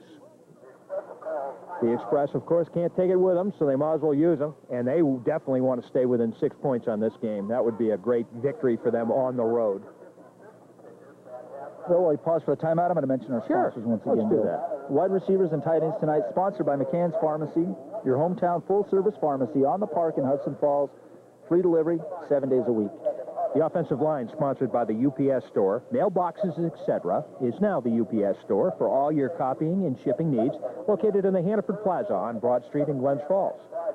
Quarterback, sponsored by the Post-Star, reaching 100,000 readers every day from the Capital District to the Adirondacks. Running back, sponsored by Luis's Italian Bistro, homemade Italian favorites, great food, great prices. South Glens Falls, 745-5055. And the linebackers, once again, are sponsored by St. Anne Transportation in Fort Anne, serving you with interstate transportation, coast to coast. You can reach them at 747-7158. Here we go. 1st and 10. Green Jackets with the football. We've got 3 wide out on the right, 1 on the left. Lone running back. Let's see what happens. Whitey's back. He's looking. He's throwing right. Larry Alberts reaches out and tries to get it. Incomplete. It would have been a stretch to catch it, but it was great defense there as well. Yeah, it was defended well, and it was just outside of Albert's outstretched arms. But he's a man that's come on this season and actually been able to do some big things and relieve some of the pressure off of Gabe Young and Dan Chandler. And we've seen him break one for a long touchdown and split a couple defenders earlier on this season. So Alberts definitely gives them a triple threat on the receiving side of the ball and adds just another weapon to the offensive arsenal of the Green Jackets. Certainly the Green Jackets will be trying to score and not just use up the clock. Look for them to go for the pass again. We have 2nd down and 10. Ball remains at the 39-yard line. Number 27 in the backfield. And we're taking a look here. Let's see, three right again. Looks like the same play. Here we go. He's rolling. He throws. Got his man. Yeah, he does. Got Chris Glover. And that ball is complete at the 24. Yeah, good catch there by Glover, and a good play call there by Tom Mayer to actually use the sidelines so they're able to take advantage of the clock here with 1:31 left and not have to burn a timeout. Very good. Green Jackets trying to wake up that passing game and definitely add to this lead right now. 6 points, certainly not a comfort factor at all for the Jackets against a stingy defense of the Syracuse Express. Later games in Liverpool High School, a first-class facility located just kind of northwest of the city. Back. Oh, boy, Siska brought down from behind. That's unusual. I believe he fumbled the ball. They were going to call it a fumble, but it was quickly fallen on by Big John Gifford there. A good awareness by Gifford to save that ball right there. But you saw Siska calling an audible at the line because they were in a press defense on the receiver, so they were going to try to get something over the top. Just didn't have enough time to materialize for Siska to drop one over the top. The clock is still winding, by the way. Here we go. And, looked like Whitey was going to try to down that one, but he throws it up anyways, almost picked off. Ooh, boy. Not good. There was indications that he was going to try to down the ball, stop the clock, and get some breathing time. He didn't do that. Saw an opportunity, threw the ball. Could have been picked off. Well, he was hoping to catch him a little bit there. Thinking that he was going to spike the ball and drop it over the top, but they had none of that and defended it well. Yeah. Dan Chandler did a good job to become the defender and knock that ball away so they could continue on offense there, but he stripped that ball away because the defender had that in his hands for a moment. 57 seconds. Here we go. Number 12, Whitey Siska comes back into the huddle after talking with Tommy Mayer. Tommy Mayer, of course, an assistant coach at Hudson Falls. Hudson Falls beat Cohoes today in the crossover game to end their season.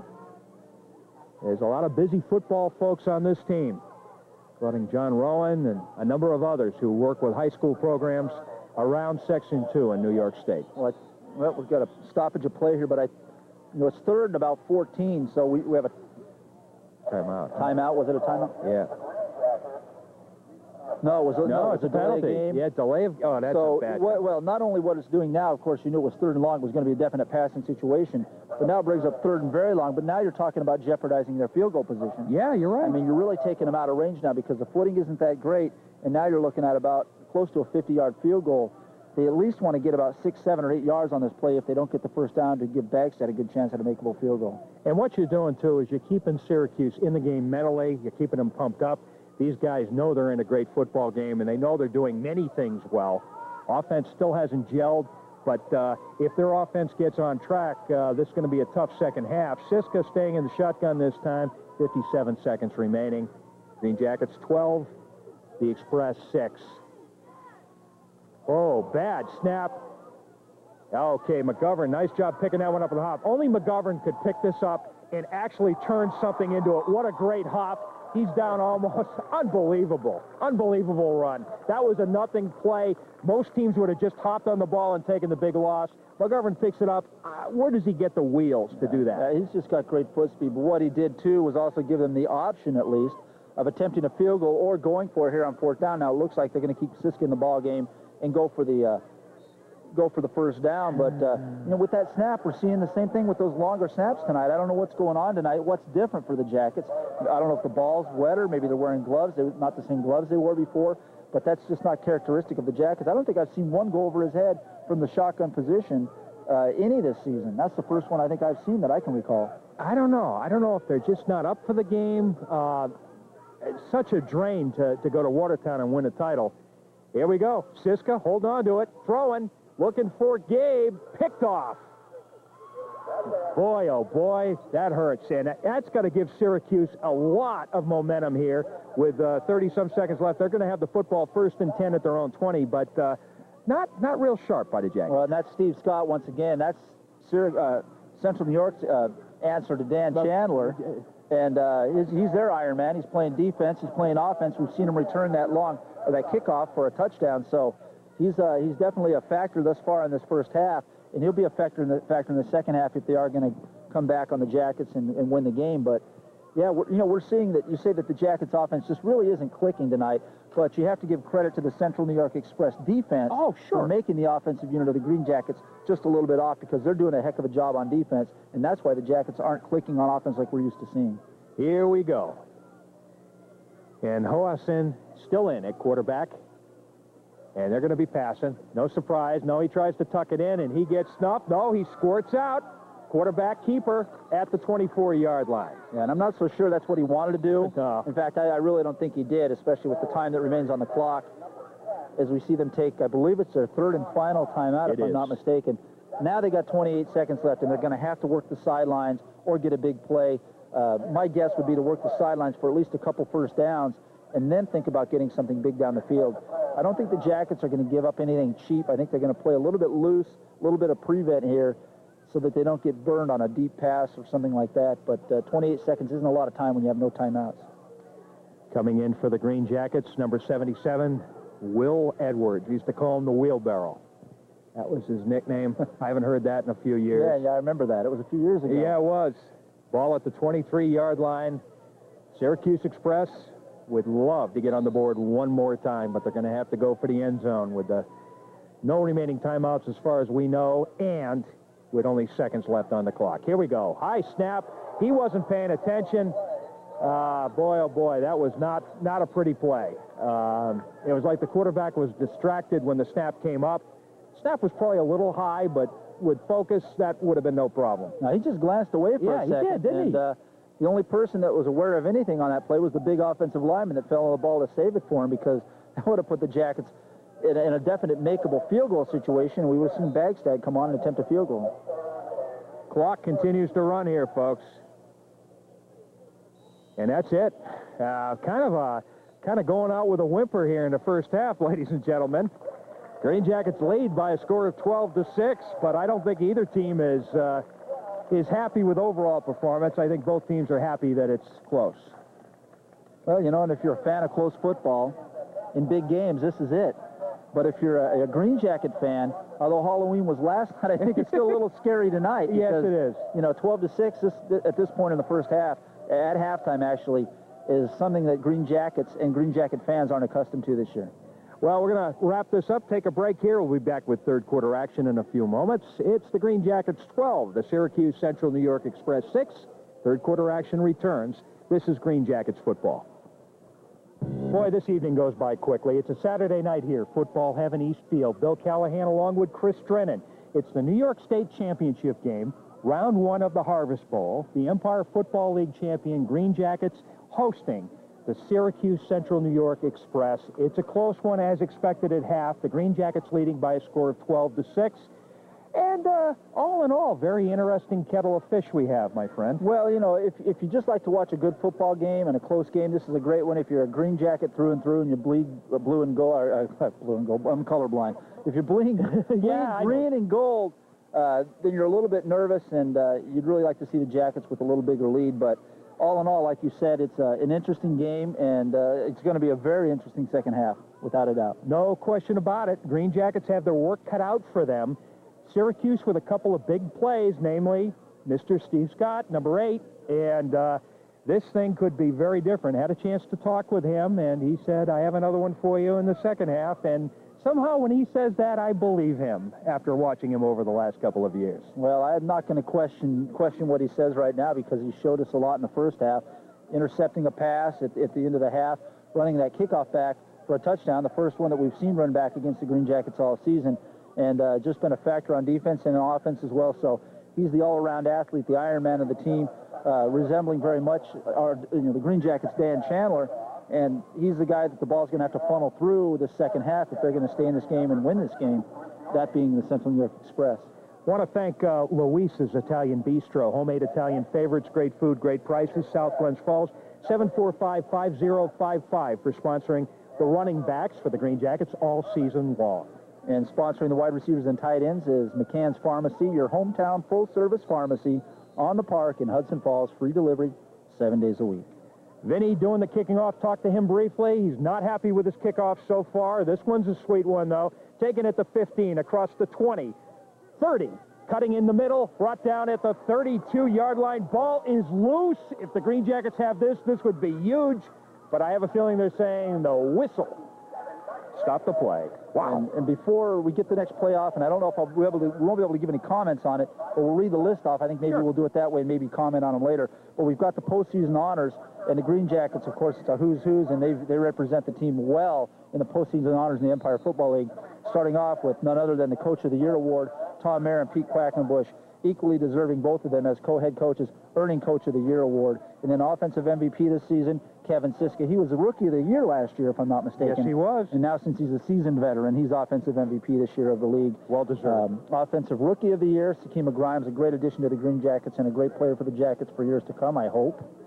And Iron Man Dan Chandler, and we'll go on from there after the play. Dykes back in at quarterback, wearing number 12 for the Express. They have the ball 1st and 10 at the 33-yard line. Couple guys in motion. Dykes back. He looks. He's throwing this one very quickly. It's almost picked off. Incomplete. And it's 2nd down and 10 yards to go as we have massive changes here by the Green Jackets. Great job there by Gabe Young converging on that ball and knocking it away. An Iron Man himself, as I get back to Iron Man of the Empire Football League, number 17, Dan Chandler for the Green Jackets. Quarterback this year for the Green Jackets. Again, Kevin Siska, offensive MVP, in addition, first-team quarterback he is. The wide receivers, Gabe Young, first-team Empire Football League, and Dan Chandler, first-team. Offensive tackles, number 54, Bob Fish, first team, and number 74, a new addition to the Green Jackets this year, Ryan Mara, also making the first team. Dave Bodak will be our guest here in the 3rd quarter for an interview talking about CWI, and I want to hear all about that. I have some questions here that I want answered. And, boy, to keeping it on the ground, nice run there. BB? That's my guess. Yep, and it is BB. Yeah, he's pumped up. And if you think I'm done with the postseason award for the Green Jackets, I'm just getting started. Getting back, I should mention that the offensive tackles were Bob Fish, first team, and Ryan Mara, first team. Offensive guard, number 66, Josh Goslin, first team. Place kicker, once again this year, number 10, Brian Bagstad, first team. Offensive center, Drez Morris, he made second team. Punter this season, the Iron Man of the Green Jackets, Dan Chandler, was second team. Defensive ends, number 88, Ken Hackett, the veteran, making first team. And on the opposite end, not to be outdone, number 95, Jarris Jones, also making first team. The defensive backs, number 25, Damon Walker, first team, and number 15, Chad Gamache, first team. And defensive tackle, number 64, Mitch Morgan, first team. And the linebackers rounding it out, number 60, John Rowan, making the first team. Number 58, Jamie Longmire, making the first team, as he appears to be the injured Green Jacket on the field as they help him off. It appears to be his right knee. Yeah, he sure is. Wow. He's a big loss for the Jackets. As I just mentioned, he made first team for the Empire Football League this season in the 2003 season. And last but certainly not least, number 32, Shane Sportman, the hard-hitting Shane Sportman, making second team All-Empire Football League. I'm exhausted. Yeah, that's a great list. It is a great list. Well, I talked to Coach Pete Quackenbush before the game, and he was trying to do some position-by-position comparisons of the 76 team to the 2003 game, and it was a very interesting discussion we had. But he says, overall, counting all the positions that you have out there, that this team probably is a little better than the 76 team, and that was a great team. So it really gives you an idea as to how good it is. Right now, the Express with the football, keeping it on the ground, getting nowhere, and maybe even a slight loss. Green Jackets defense definitely digging in, perhaps a few adjustments, perhaps just a little motivational talk during halftime, but they look very good right now. Well, and getting back to A.Z. Longmire being injured on that last play, the previous play, not putting basically no weight at all on his right knee there, as we see Dan Middleton working on him, but that's just one of the injuries in the first half. Anthony Vignola hurt his upper right ankle sprain. He's out for the game, and good second effort there, all the way down to the 47-yard line for the Express. Getting back to that, Dan McGovern, who we saw him coming in and out basically in the last few minutes of the first half, high hamstring, just tight. It's sore, it's tight. They've been working on it. I'm sure they're going to continue to work on it throughout the game as he comes to the sidelines. They'll be stretching him. He said he's fine. I'm ready to go. I'll be fine. But you're going to have to keep an eye on that as well. On the ground, up the middle, driving hard, trying to get close to a first down, about a yard short. And I was wondering why my pocket was burning. The foot warm-up that Sandra Aubin gave me to keep my hands warm during halftime, I put in my pocket when I was talking. And that should surprise nobody because I talk all the time. And my leg was burning, and I couldn't figure out why. There it is. Okay. Woo. That's a great little tool, though. Those little warm-up packets, those things are saviors, I'll tell you, as this weather gets colder with every week that passes. I said, as soon as they invent a bodysuit with those in it, I'm going to be the happiest guy on earth because those things are great, and they last about 10 hours. Here we go. Syracuse comes out of the huddle. They are going for it. And I guess that should be no surprise. Definitely out of field goal range, but they want to do something here. They're on the road and have to be aggressive. That's a keeper, quarterback keeper. He may have gotten it. Wow, that would be huge. Number 12. And I think he's got it. Yeah, yes. Yeah, I was just showing Bill very generously given to me. It was a Green Jacket Championship T-shirt donated by Dick Leland, the great Green Jacket player himself. Yes. And just a nice T-shirt, and thanks so much, Dick. I appreciate it. Here we go. Football right now at about the 46.5-yard line. And it is a first down. That was huge. A nice quarterback keeper there by the little quarterback. And as we saw, Dykes can move this football, especially on the ground. We expect to see Hoas back in, though, passing the football before this one is over. Two-quarterback system for the Express. Keeping it on the ground. Beebe running. Beebe still on his feet, out of bounds at the 40-yard line. Well, you mentioned Dykes back in there, and he's a little guy, but boy, he's elusive. And like I said before, early on in the game, he represents something a little differently than what the Green Jackets are used to seeing. He's the right man back in there at quarterback. Nothing against Hoas. He's just a different style quarterback. But Dykes, I think, poses a bigger threat to the Green Jackets because of his running ability and his elusiveness. And the running game with Beebe is working. So with Dykes back there, too, it just adds another wrinkle and just something a little different for the Green Jackets to see. Dykes played with the Vipers last year, he told me, but he did not play in that quarterback position. Ball is loose, picked up by a lineman. He's still on his feet. And if that held, that would be a first down. And yes, they're saying that held. No penalties there. Nice heads-up play by the Express. What's happening here is just good heads-up, smart football and individual play by Syracuse versus a very well-organized, well-coached Green Jackets team. So, I don't know. I'm really impressed with what Syracuse has been able to do, melding players from three teams together against a veteran tight squad like the Green Jackets. Dykes is Dykes is still trying, but he's brought way back at the 45-yard line. Well, we saw a safety blitz there with Damon Walker. We've seen that so many times this year where Damon's got back in there and wreaked havoc and caused either created a sack himself or allowed his teammates to get a sack there, and Damon was rewarded with a sack on that play. On a very slippery Dykes, might I add, because he had him by one hand. That little guy can really get out of your grip, though. But on that last play, that's number 79 with the football. If you look big on your screen, that's because he is big.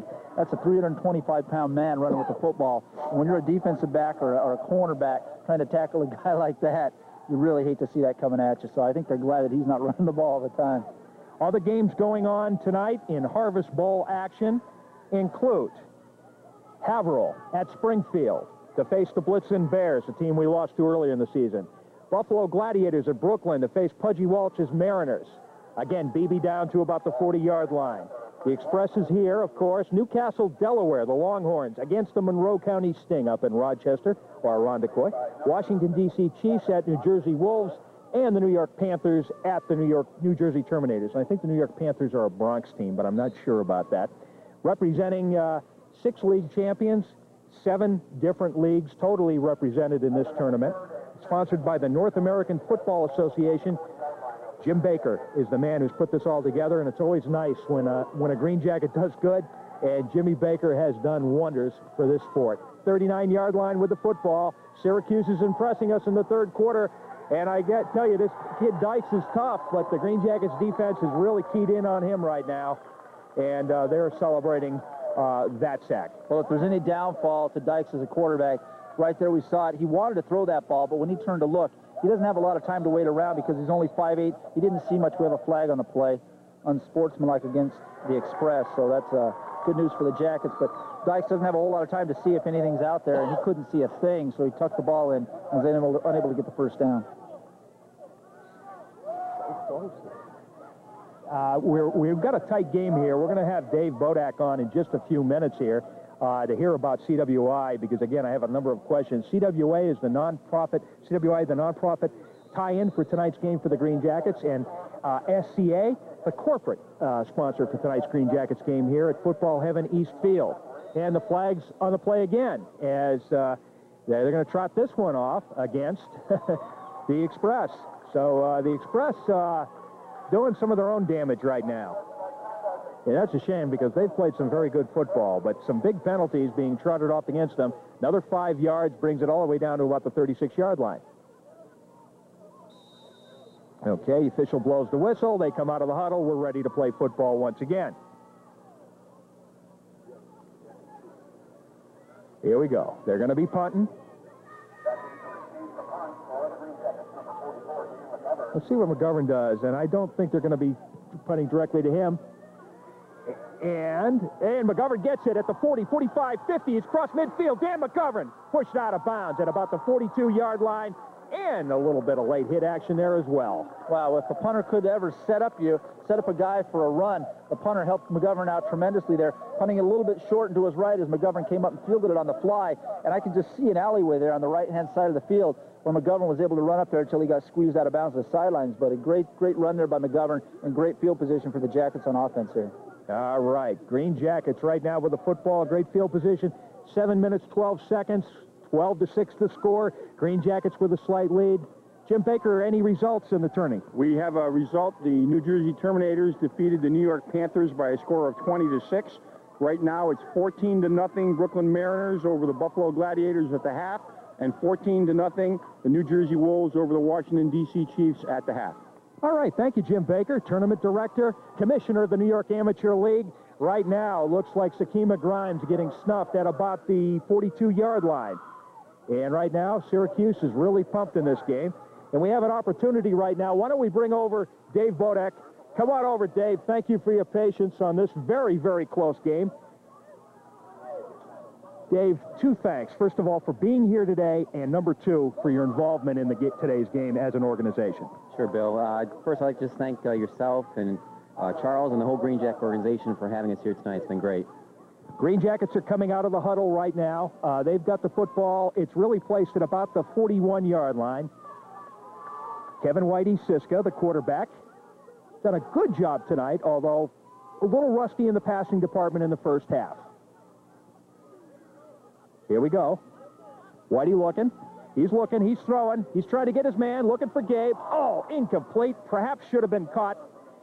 Now, let's first of all, tell us what CWI is. I'm sure a lot of people go by the building and say, geez, I wonder what that is. Tell us what the organization's about. Well, real quick, CWI, we're in our 40th year of operation. We're a very diversified, not-for-profit organization based in Glens Falls, but we are in a range that we cover about 30-mile radius of Glens Falls. We provide treatment and training programs, habilitative, clinical services, you name it, we do it in the human service field. Now, how many people are involved with CWI? Employees, associates? How do you rate the different folks involved? Okay, currently we employ a little over 400 individuals. We serve roughly with all of our programs and services, probably in the course of a year, 2,000 to 3,000 people. So we're out there in a lot of ways in Warren, Washington County and northern Saratoga County. Dave, how long have you been involved with this? I'm going into shortly my 7th year with the organization. We have been around, as I said, 40 years, so we're in our 40th year celebration this year, and tonight's been a wonderful time here, getting a little exposure in the community. We really, our business is really trying to help folks reach their fullest potential, provide programming means to help folks with disabilities, disadvantages, or other challenges to reach their fullest potential. Now, tell you what, we just had a Green Jackets timeout. They're coming out of the huddle right now, and we'll just go for this play. Got Dan Chandler going out to the right now. To the left, we've got Larry Alberts. Looks like we may have a pass coming up. Gabe Young out there as well. In the backfield, number 44, Dan McGovern. Ball right now at the 40. Whitey's back. He's got time to throw. He looks. Oh, passed a little high. Dan Chandler climbed the ladder, but couldn't bring it down. Incomplete. Were you always involved in the non-profit service sector yourself? Myself, no. I kind of came from the corporate world, but it's been a wonderful opportunity for me. Our employees, they're very dedicated, and we have many long-term employees. It's the kind of work that once you get into, it's very gratifying, it's very satisfying, and you really find yourself sticking to it. Okay, now that we know about yourself and CWI, how does the community get more involved? How do you need our help? How can we help this organization? Well, we're out there in a lot of ways. We have facilities all over the Tri-County area. Probably our biggest need would be if anybody out there is looking to volunteer their time. There's a lot of programs that we always accept volunteers, whether individuals have a skill or a trade. I mean, if somebody's music inclined, any kind of volunteering is great for our organization. Great punt there, taken by Scott, brought out, surprisingly, to about the 9-yard line. It'll be 1st and 10. Syracuse Central New York Express, 5:36 remaining, 12-6 is the score. Tell me what's produced over there. Well, we have one production area where we do a lot of contract work, working with light assembly, general packaging type work. A lot of our business is providing programming means for folks to reach their fullest potential. Job placement, job support means, job coaching means, doing a lot to have the person really meet their fullest potential. So very important. The ball right now placed at about the 7.5-yard line, as Central New York Express would like to get something on the scoreboard from offense. Remember, it was a Steve Scott kickoff return that got them their only score, and they were out of luck with the extra point there. That's kept up the middle, gain of about 2.5 or 3 yards here. And tell us about the future. Do you have plans for expansion? How do you view the next 5 or 10 years for CWI, Dave? Sure. We've been around this our 40th year, and really our biggest expansion has been in the last 7 to 10 years. We are expecting some more growth. One side of our business is residential life settings, where we actually have homes in the area where our folks live, and that is one side of our business that's growing. And there's some other growth potential. I mean, we'll probably grow in the next 2 years, probably, I'd say, by a good 10%, 15%. Here we go. Again, looks like they're keeping it on the ground. We do have a flag on the play, not a big gain. We'll see how the officials sort this one out as they come over. And, of course, the officials for tonight's game include Mike Cronin, the mayor of the village of Hudson Falls, New York, and Ron Witherspoon's out there, a very top-flight crew that does both New York Amateur Football League and Empire Football League games, and both sides agreed to that. And it's a salute to Mike Cronin when you have a game of such importance that they knock off 5 yards against the Green Jackets. It's a tribute to Mike Cronin and this crew. Mike, of course, being a former Green Jacket, when Syracuse was asked whether that would be a problem because he's a former Green Jacket, they say, no, Mike Cronin calls the best games around, and we would love to have him as an official. So, Mike, great job, and it's a great salute to you. 4:06 remaining. Express with the football, and boy, he's running. Dykes can move, but he's not going to get around the corner, and he's going to be brought down for a big loss there. Chris Drennan, who was involved on that? Was Mo James, I think? I'm just out of range of my new glasses. Yeah, I believe it was Mo that slid up there to contain Dykes trying to get around the in there. I think it was Mo James, you're right. Dave Bodak, one more question. Somebody wants to volunteer and get involved. How do they get in touch with you? Best way, they can call my office. We're over at 88 Broad Street in Glens Falls. Number there, 792-7548. And we can help you when you give a call. Dave Bodak, thank you very much for being with us here in the third quarter, and thank you for CWI and all the work you're doing. Also, I'd like to thank you once again, and Charles and the whole Green Jacket organization for having us. And I'd also like to commend you for putting a uniform on this year and getting back into the thick of it. I appreciate that very much. Thankfully, I wasn't taken out in a stretcher, Dave. Well, you get a pension out of it, probably. Yeah, true. Dave Bodak, thanks again, sir. Thanks, Bill. Bye-bye. Third quarter action. Dave Bodak, of course, in charge of CWI here in the Glens Falls area. Great to have him aboard here for the third quarter action. 2:54 remaining. Hey, the score hasn't changed. It's 12-6, huh, partner? What are some of the trends you're seeing here? Well, the running game is kind of getting shut down by the Green Jackets defense finally, as we saw them get stopped right there in a fourth down punt situation. So the Jackets defense, I think, have made some adjustments at halftime to corral that running game that was working effectively, somewhat effectively for the Express in the first half. Here we go. They get the punt off. Not a lot of hang time. Taken by McGovern at the 40. No. Hottie had it, didn't have it. He did well to try to pick it up. I believe Syracuse has got this football, and that is going to be a huge mistake if that holds. Double L electrical. Put something together here and tie this game up. That would be amazing. Great field position for them.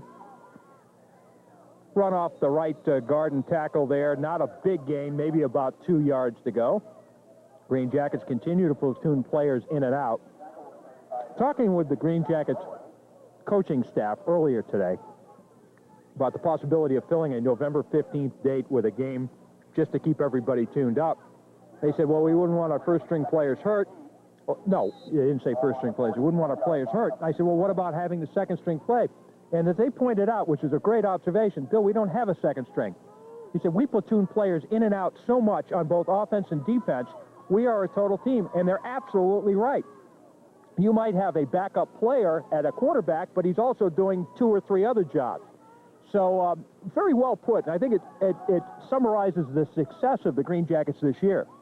And I was talking to Jim Willey's wife, Susan. We were having a talk during halftime, and first of all, you got to thank Charles Adams for keeping the Green Jackets here at a time when it looked like the Green Jackets were not going to operate after the 1999 season. Then you've got to credit Charles Adams for having the foresight to see that we needed a certain structure and we needed people to run that structure. And then bringing in Jim Willey 2 years ago as general manager was an absolute brilliant thing. I mean, the structure that he has put into place brings out the best in 99% of anybody that touches the structure, including me. And boy, that is snuff and a loss of about 2 yards. Absolutely unbelievable. So again, win or lose today, and I'm hoping they hold on and win, but win or lose today, it's been a great year, and the general manager, Jim Willey, has really made a big difference. And I doubt very much that we would be here today playing this game if Jim was not here. No, and you're absolutely right. I mean, you say, okay, 27 years it's been since the Green Jackets have won a championship. Well, now they've won one. And what does the future hold? What does next year hold? What does the year after and the year after that hold? Well, as the third quarter comes to an end, what does it hold for the Green Jackets? Well, sure, the Green Jackets are going to lose some players to retirement. They're going to lose some players to actually moving up to an opportunities, or maybe not moving to new opportunities. Let's say some of them have been entertaining the opportunity to maybe play on a college level. Yes. Some on another professional level, and I think that's very realistic. So, but you've got a core of players that are going to be there. But more importantly, as long as Charles Adams, Jim Willig, like you mentioned, Tom Mayer, Pete Quackenbush, and John Adams are associated with this team, they're going to put the players on the field, and they're going to win more championships. As long as that group stays together, they're going to win more championships in the very near future, and maybe perennially. Okay, here we go. Well said, partner. 15 minutes back on the clock. We're down to this, and this game is wide open. As right now, the Express punt. That one's taken all the way back. Takes a definite Express bounce.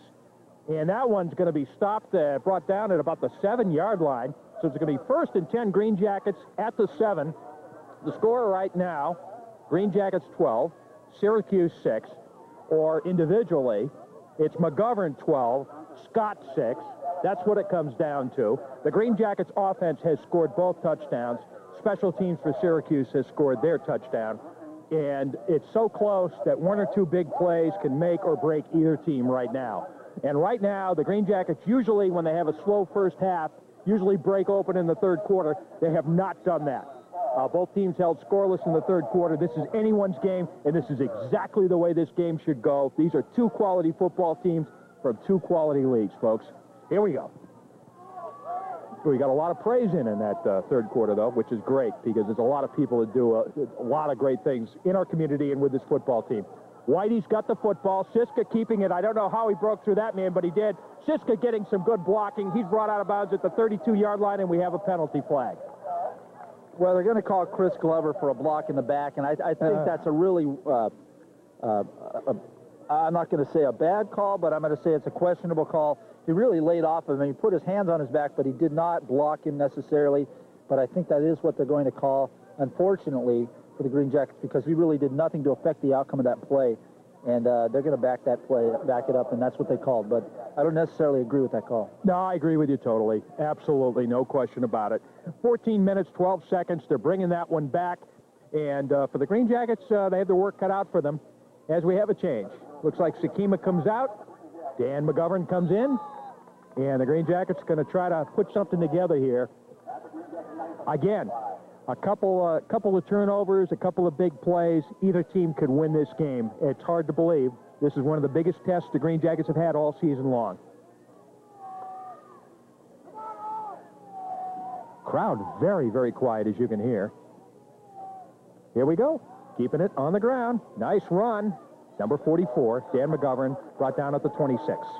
That was a good job there by McGovern. And I think Tom Mayer, looking at the clock, knowing it's the fourth quarter, only having a 6-point lead, but keeping it on the ground is a good idea. You've got sure-handed Dan McGovern there who doesn't fumble the ball. He hangs onto the ball in traffic.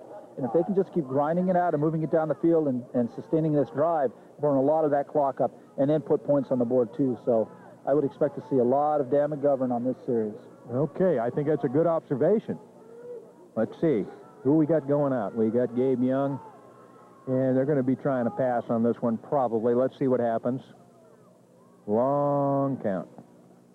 Nope, on the ground as you said, up the middle. Oh, geez, you see, I don't know. That's strange play calling. These guys are not stopping. They're continuing to mix it up until the ball is really on the ground. And the ball was on the ground. Well, you're going to see that right now. It's a close game, and it's a heated game. Cleanly played. They're just playing intensely. And I'm looking down there on the sidelines at some pretty nice trophies, and I think the guys are cognizant of that, too. So there's a lot in it for them at stake. So they're going to play tough tonight. And here we go. Tina Sullivan down there doing the drawing for the 50-50 raffle. Charles Adams, the president, is doing stats tonight. So we don't see him in his usual play as a younger member of the audience is doing the picking of the tickets. Thank you, Tina, and thank you, young one. We appreciate it very much. Here we go. Third down play. Green Jackets with the ball at 26. Low-scoring affair. Whitey Siska fakes the handoff. Passes. Got his man.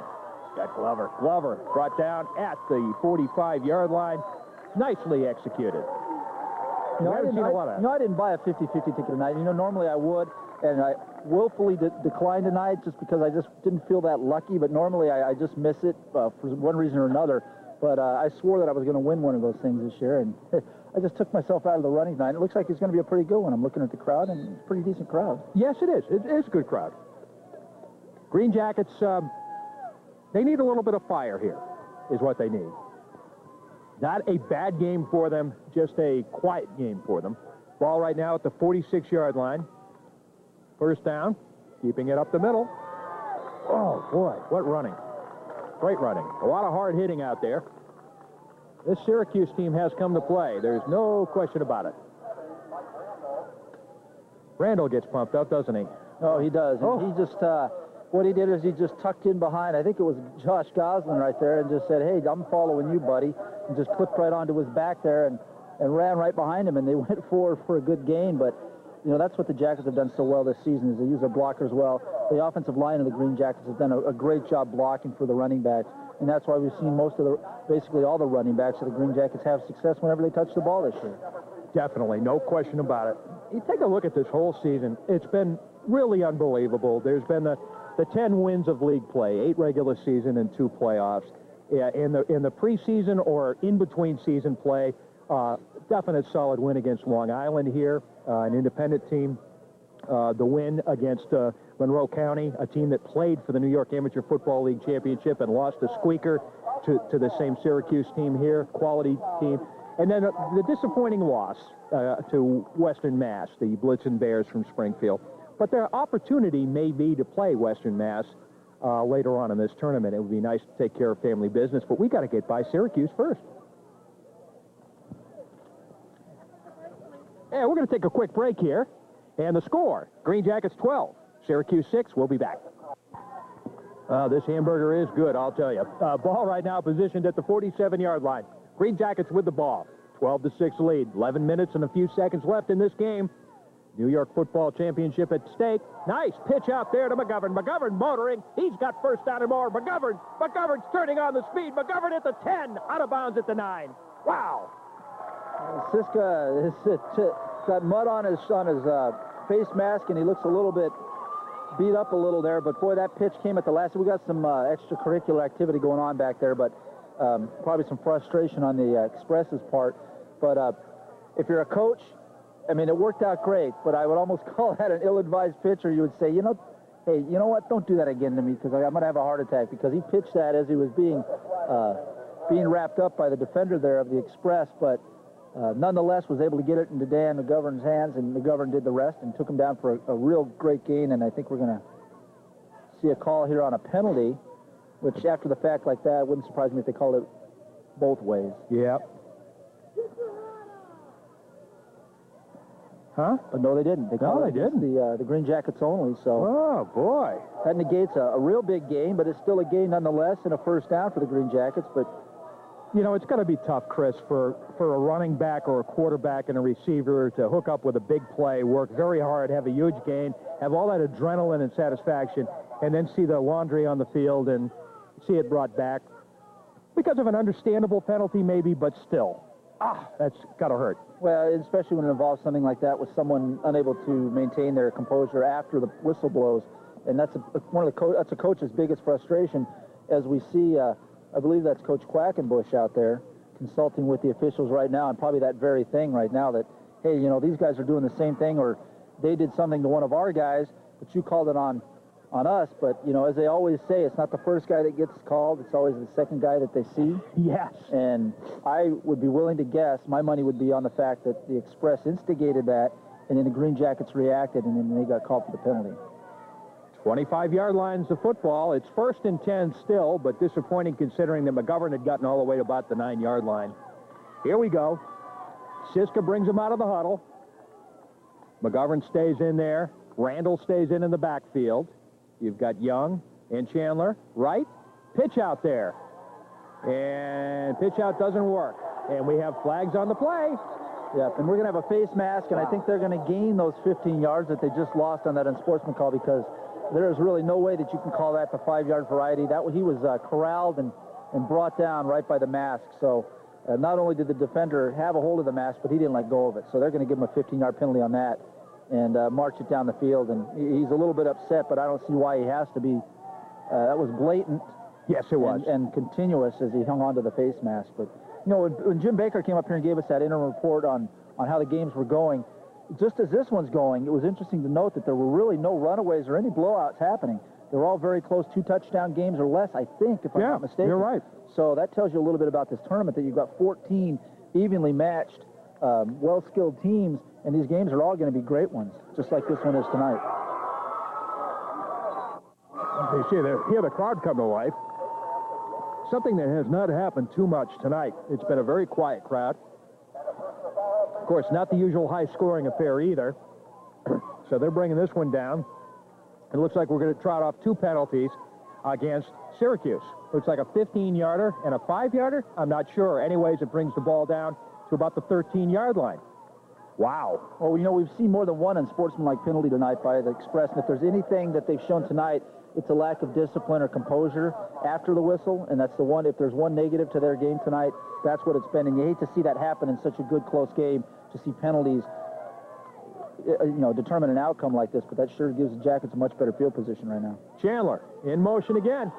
He's got the football. He's still running, standing up out of bounds.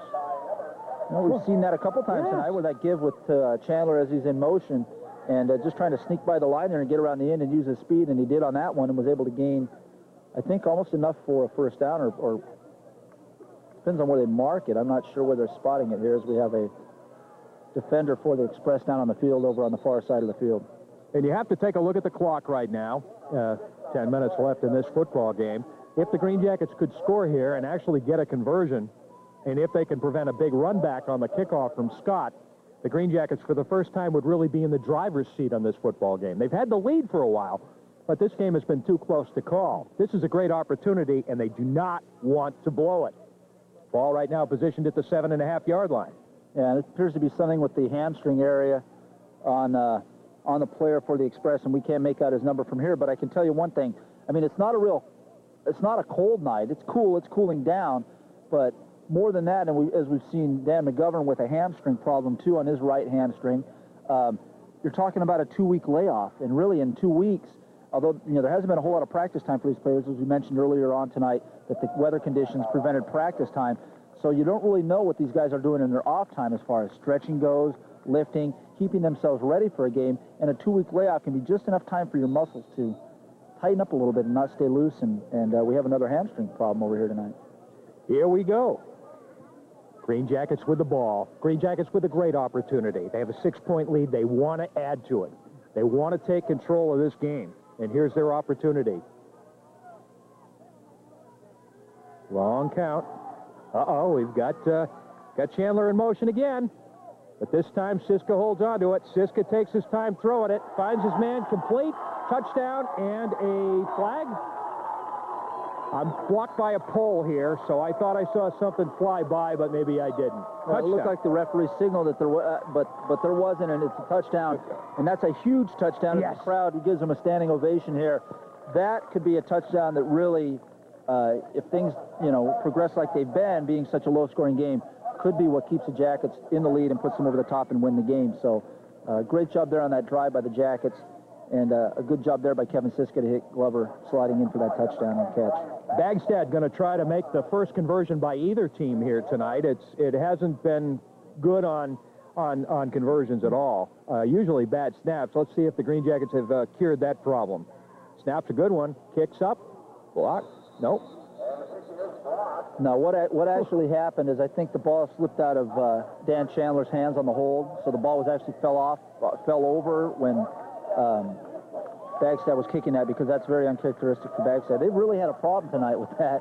And I asked at halftime, is there something different with the snaps, the snapper, or what he's doing? And the only answer that Coach Quackenbush gave me was rust. Yeah, so, yeah, well, you know, if there was anything that's rusty tonight that we've seen, it's been most evident right there in the snaps and the holds and the kicks. And you pointed out the weather conditions, too. You got to understand that I had the sports jacket off when I got here at 4:30 because it was actually a little humid and warm. And now I've got the sports jacket on. The temperature is dove, and it's remained humid, so it's kind of getting into your bones a little bit. So for a football player with all that equipment and uniform on, you're going through hots and colds and hots and colds, and when you haven't had that opportunity to practice as well, it's going to show up, no question about it. Green Jackets, though, in control of this game for the first time, 18-6, especially if they kick off and keep them from running this one all the way back.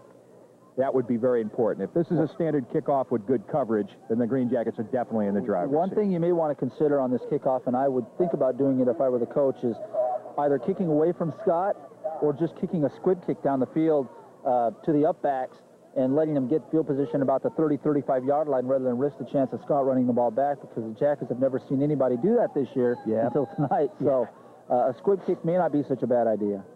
Here we go. Vinny doing the kicking. Well, he boots that one pretty high up there. Taken way back at the 12, across the 20, across the 30 before it slips and brought down at the 31-yard line. Great coverage by the Jackets.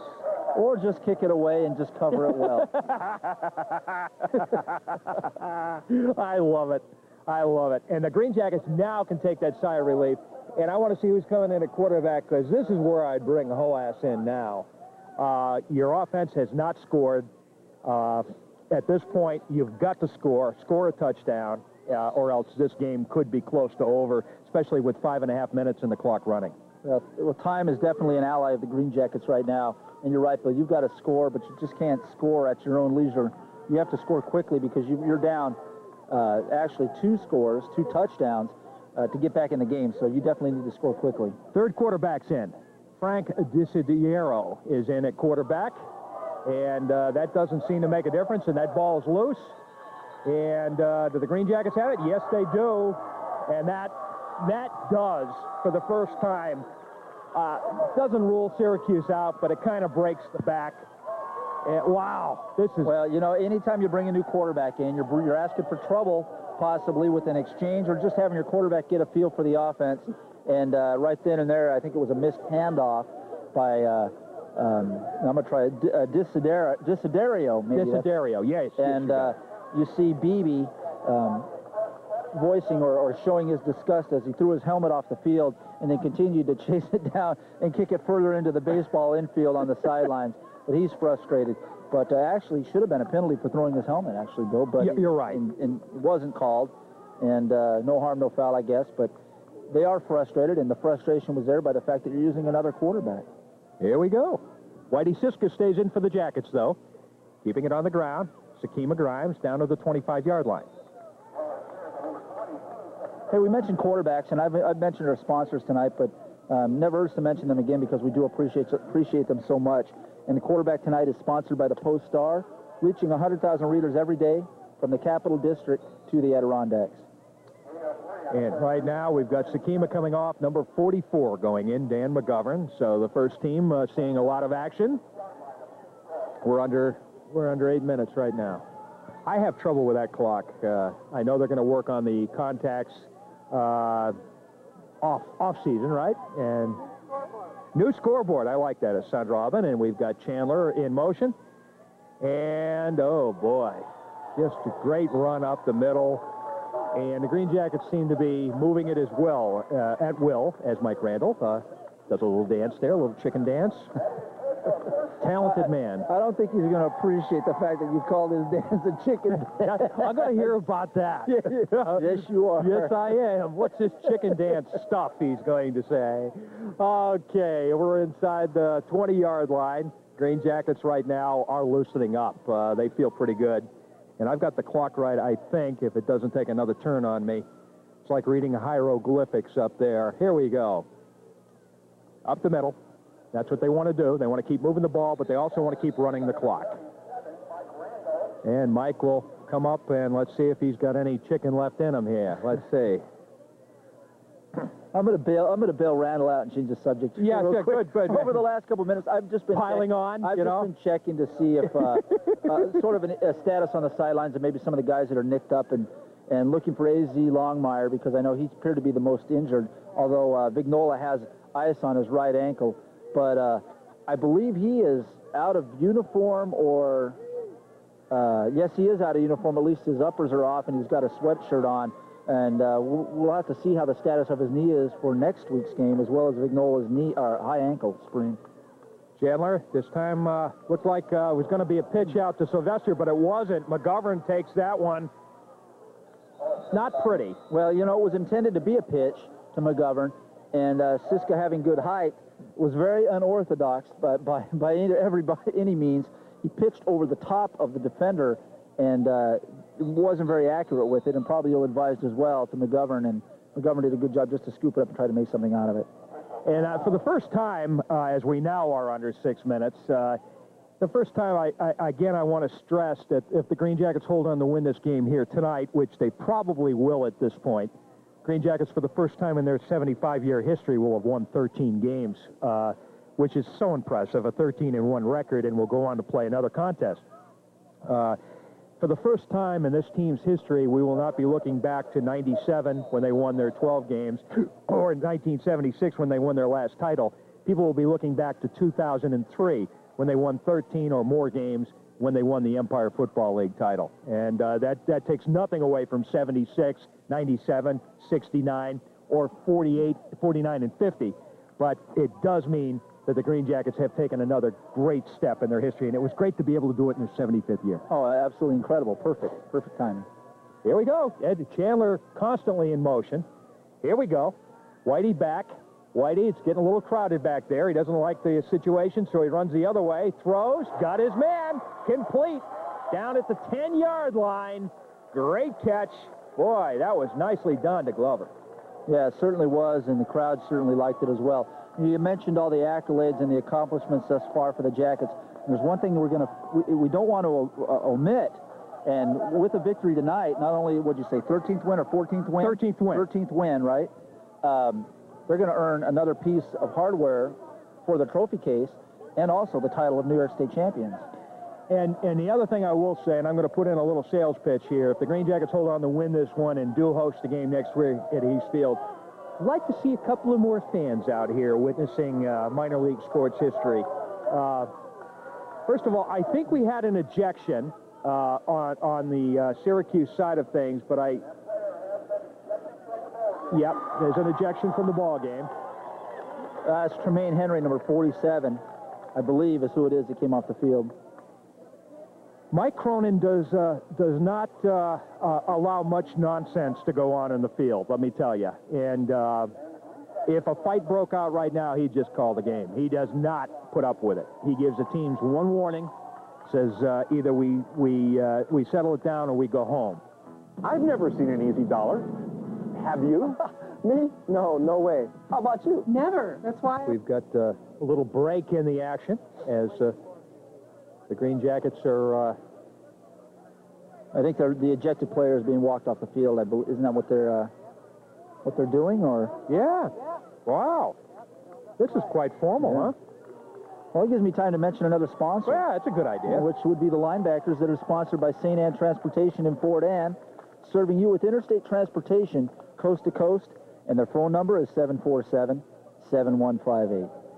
I want to thank the Pro and Mo Sports Shop. Thank you, Punk and Mo, for your fine support of Green Jackets football all year long, and for the footballs for all our home games. We really appreciate it. And the player leaves the field to a standing ovation, and he does well probably not to get upset with that. I would just take my bows and leave, and I think that's what he's doing, so kudos to him. I think I might be upset in the heat of battle, and I think it would add to my frustration. He was pretty good in handling himself. The Jackets could have been a little worse, and they just gave him an applause. They didn't do much more than that or throw hot dogs at him or anything. But as he got through the tunnel, as I looked down over here off the roost that we're on up here above the press box, he let the trash can down here have it. So, okay. That was probably the hardest hit he gave all night. That trash can paid for it, and someone's going to have to pick that up because he's heading off towards the locker room all by himself with his bag. So he's done for the night, but he's done about 4 minutes earlier than the rest of the Express are going to be done because I think this game's pretty much over. The Green Jackets will sew up their 13th win in a season, their 25th win in the last 2 years, and this season isn't over yet. And that is truly history in this sport, and again, it will be a year we will look back on for many years to come. Here we go. In, touchdown, Sylvester. Yep. Beautiful job. Nice job for the big guy. Good job. And you know what? Now that's looking more like a Green Jacket score that we're familiar to see. Yes. I mean, at 24-6. Yep.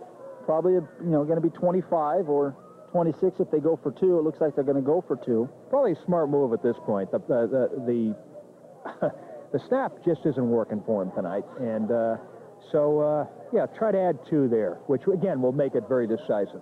Well, it's not a bad idea, but I'm going to speak from a kicker standpoint. Yep. And I'm going to say that you kick it so that you give your kicker, your snapper, your holder an opportunity to get something going for the next game because right now they aren't feeling too good. And if Bagside could go out there and knock one through, he'd feel better. Center would feel better. Chandler at the holder would feel better. And it's all incidental anyways right now. Here we go. Going for 2. Looks like snap is still haunting him, huh? Whether it's an exchange from center, I mean, it's just an extra point is haunting him tonight. That's what it is. now we know it's not just the snap for the field, it's just the snap on an extra point. So, it's one of the only time we've seen a bad exchange from Siska and his center tonight. So I think it's Dres Morris that snapped it to him. So, like I said, it's all cosmetic, fortunately, and 24-6 now. Well, the coverage for this team this year, we have to point out, not only have the games been broadcast on Channel 8, but North Country Now, the news program, and Allison Pandolfo, who's the sports director there, has been giving the Green Jackets great coverage. We've had good coverage by Intertronics Broadcasting. Of course, the Post-Star and Mark Frost over at the Chronicle, as well as the Saratogian, have all chimed in. So part of the Green Jackets' success is really helping, as the coverage is very strong. And my partner here is putting his microphone over there. And we had a nice little chant going on in the stands directly to our left. And the Green Jackets right now, it's all over but the shouting with 3:56 remaining. Green Jackets lead 24-6. And it looks like we'll move on to the next round of the Harvest Bowl as a 14-team field gets pared down very, very quickly. They'll play again next week and probably at home. In fact, I can't see a situation where they play on the road. But should be here, right? Right. But if the Green Jackets go all the way to the end and Brooklyn goes to the end, we would definitely be going to the city. So that's the one. I think it's the third game that there might be a question mark. No, it won't, because the Green Jackets are ranked second. As long as they keep winning, they're home. So I had to think that out in my head, verbally, kind of let you in on the whole thought process in my little brain. Nice kick, not really. Line drive at the 35. Brought down about midfield. Well, that was taken by number 67 for the Express. Did a good job there. Doral Stevens, 6', 240, one of the up guys. And he didn't take that because he wanted to. He took it because he had to, because it stuck right in his chest. But he did a good job just taking it up to midfield, basically. And that's where they'll start for this series. But like you said, it's all over with and it's cosmetic right now. A lot of the Jackets fans are starting to file out. But there are quite a few that are remaining because they want to see the award of the trophy. Yes, definitely. At the end of the game here. And we're going to have some cameras on that as Jim Baker, the commissioner of the New York Amateur League and director of this Harvest Bowl tournament, will be doing the chores, handing the trophy to the runner-up of the New York title, and then, of course, the winner, and then the most valuable player for the game, which should be very interesting. Here we go. Ball right now at the 49-yard line. Syracuse with the football. It's a pitch out. Ball is loose, picked up, snuffed back at the 40-yard line, stopping the clock with 3:03 to 2:29. Does not stop the clock because he stayed in bounds, and this one's just going to run down. Be very surprised if we see any type of scoring at all here. Syracuse just going back in now to the huddle, and the Green Jackets, boy, it's getting pretty common. When you play so many games in a 2-year period and you lose so few, unbelievable. Makes that 21-0 score against Springfield look like a real anomaly, Well, it certainly has been in the course of the whole Jacket season. After, in retrospect, very much an anomaly, unexpected. And I think if they met again, I think the outcome would be a little bit different. I think so, too. And the hope is that we do meet Syracuse in this. Springfield in this. Nice run. Well, that was heads up, and that gets you all the way down to about the 43-yard line. Yes. Yeah. Yes. Holmaster was the runner there for the Express, as we have changes for the Green Jackets going on and off. We're down under 2 minutes left in this football game. Now, do we know who the Jackets would face, even like a winner of a matchup? I'm told, and this was preliminary, I was told that the winner of the Haverhill-Springfield game, which is being played tonight in Holyoke, Massachusetts, would come here. Now, if that's true, of course, the Green Jackets would be hoping for Springfield because they came here before and beat up on the Jackets. That would be able to take care of some other business, and that would be a good motivator for the Green Jackets for the next round. Definitely. No, I think it'd be... they want that team. They want another chance at Mass. So it'd be a great opportunity. Now, Haverhill would be interesting because the Green Jackets have never in their history played a New England Football League team before, so that would be history. But the motivator would be Western Mass. Yeah, it's been a season of firsts. Oh, it's been unbelievable, hasn't it? Yeah. It's just been so much fun. Here we go. Quick screen, number 80. He's brought down at the 40-yard line. Great coverage there by the Jackets. Want to make sure we get everybody in. That's Dan Herman, the receiver. What a good game this was. We didn't know what the outcome was going to be until late in the game, which is uncharacteristic of what we've seen so far this season. But it's, you haven't missed it if you're a fan or if you've been watching it on TV all season. This is a great night tonight, but still an opportunity to come out here and see a team that very few people in Glens Falls area has seen. 27 years before was the last time they've seen a championship team. They can see a championship team that's going on to maybe something greater or something bigger than they've ever achieved before. And they're ranked in the top, what'd you say, number 11 in the nation? Number 11 coming into this game here tonight. And higher after tonight. So this is just no ordinary team, folks. For the people of Glens Falls, I mean, this is something going on here. Here we go. Keeping it in the air, and it's working. Woo. Oh, geez, they brought him down hard at the 21-yard line. Clock continues to run with 55 seconds. That's Shane Sportman with that nice tackle there. But, yeah, great football going on up here. And if you miss it, it's too bad because you'd really have a good time.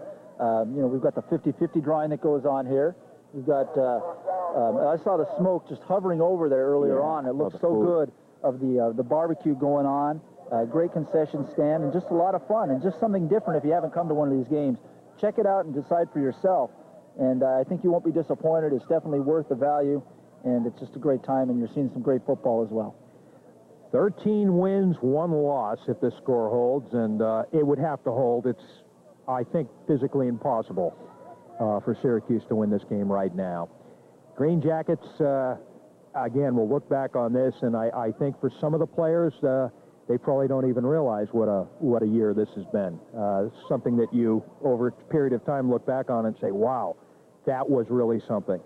For some of the players that have been on the team for a few years, like John Gifford and Will Edwards, they understand it. There's no question about it. Even Big Bob Fish, he's got to be on top of the world with this one. We're at 54 seconds, all over but the shouting. 24-6 to score. Green Jackets leading. First round of the Harvest Bowl in the books for the Jackets in just a few seconds here. Springfield, of course, still wanting to score. Long count. And it's unfortunate when those things happen. The quarterback, of course, number 3, Frank Desiderio, is in there, the third quarterback for the Express tonight. Yeah, this was a fun game tonight. I'll have to say this was a very good game. I didn't know what to expect to come out of the Express. I knew that there were going to be a challenge. I didn't know how big of a challenge, and wasn't disappointed. It was a great game to be part of, a great game to be here and talk about with you. And as the Green Jackets, as they go, so do we, and they live on, and we do too. And I'm looking forward to next week. Sure. Because this was fun tonight, and I want to have some more fun next week. Yeah, I do too. And we're glad that it's going to be here. And we shall see. We shall see. Here we go. Green Jackets' first ever Harvest Bowl. This is the 7th Harvest Bowl tournament. Oh, come on. Little frustrating. And Mike Cronin crew doesn't call a penalty unless it's blatant. And unfortunately, it's blatant. Kind of going out in a whimper again here. Yeah, it's just a little sloppy in what a lot of people call garbage time. So they're just little jump there on the defensive side, jumping off sides, but no harm, no foul. Nobody's. But I know everybody involved wants to get this game over with, and the Jackets want to celebrate the win and receive their just rewards, which sit on this table over here down below us, and look forward to next week. And well, for the first time, I'll have an opportunity to just talk about the New York Amateur League for a minute. Fielded a team in Montreal this past year called the Titans. As well as the Johnstown team, which has been in the league since its inception in Johnstown, New York. Mohawk Valley, which is Utica, Rome, represented. The Syracuse Express. 2 teams in Rochester, the Monroe County Sting that we saw here, as well as the Rochester Renegades. Hornell Dragons, which is down in the southern tier, kind of the longest trip there. And the Buffalo Gladiators. Buffalo, Monroe, and Syracuse made it to this tournament. The Green Jackets are the only Empire League team in this here tonight. So it kind of gives you an idea. This league, it's done a good job, and technically the Green Jackets were a member of this league in '97, although it was called the New York League at that time, not the New York Amateur. And Is Steve Scott in there on the run this time? He's a wide receiver and a return specialist, but he can run the football. Well, he coughed up the ball, too, but it fell out of bounds, so they maintained possession. Stops the clock with 40-some, if I can read the glyphics well. Oh, man. Yeah, new scoreboard next year. That's high on the agenda. And, of course, Eastfield will be the home of the Adirondack Golden Eagles of the New York Collegiate Baseball League. Again, kind of a lob into the end zone, overthrown, incomplete, stops the clock with 39. Well, I'll tell you what, we don't know who next week's opponent is, but we do know a couple things that are for certain, and we know it's going to be here at Eastfield, so you can mark it on your calendar for next Saturday. But another thing I'm afraid that we can be sure of is that we're probably not going to get as nice a weather as we had tonight. Yeah, you're right about that. November 8th will be a test. We're pushing our luck. Yes, we are. Last year, we really pushed our luck. And remember, the Harvest Bowl will be Thanksgiving weekend on a Saturday, if we get that far. There's 1 week off. We play next week, definitely, have a week off, and then the third round will be to be determined. Although more likely here. Here we go. Back, looking, throwing. Picked off. Nicely done. He's motoring. He's going. He's all by himself. He's got 2 guys to beat. He cuts inside, which surprises me. Gabe Young brought down at the 45-yard line. Clock stops, or should stop here, with about 24 seconds remaining. Well, I thought Gabe was going to be gone, but I failed to notice that he had Steve Scott back there as a protector to prevent that touchdown, and I don't think you're going to outrun him. So he's going to be a fair match in a flat-out race, and he was able to corral Gabe and bring him down. But a great job there by Gabe to prevent the touchdown and seal the victory, or at least seal the final score for the Green Jackets. The victory had already been decided, and I think they're just going to sit on this thing and then collect their trophy and look to next week.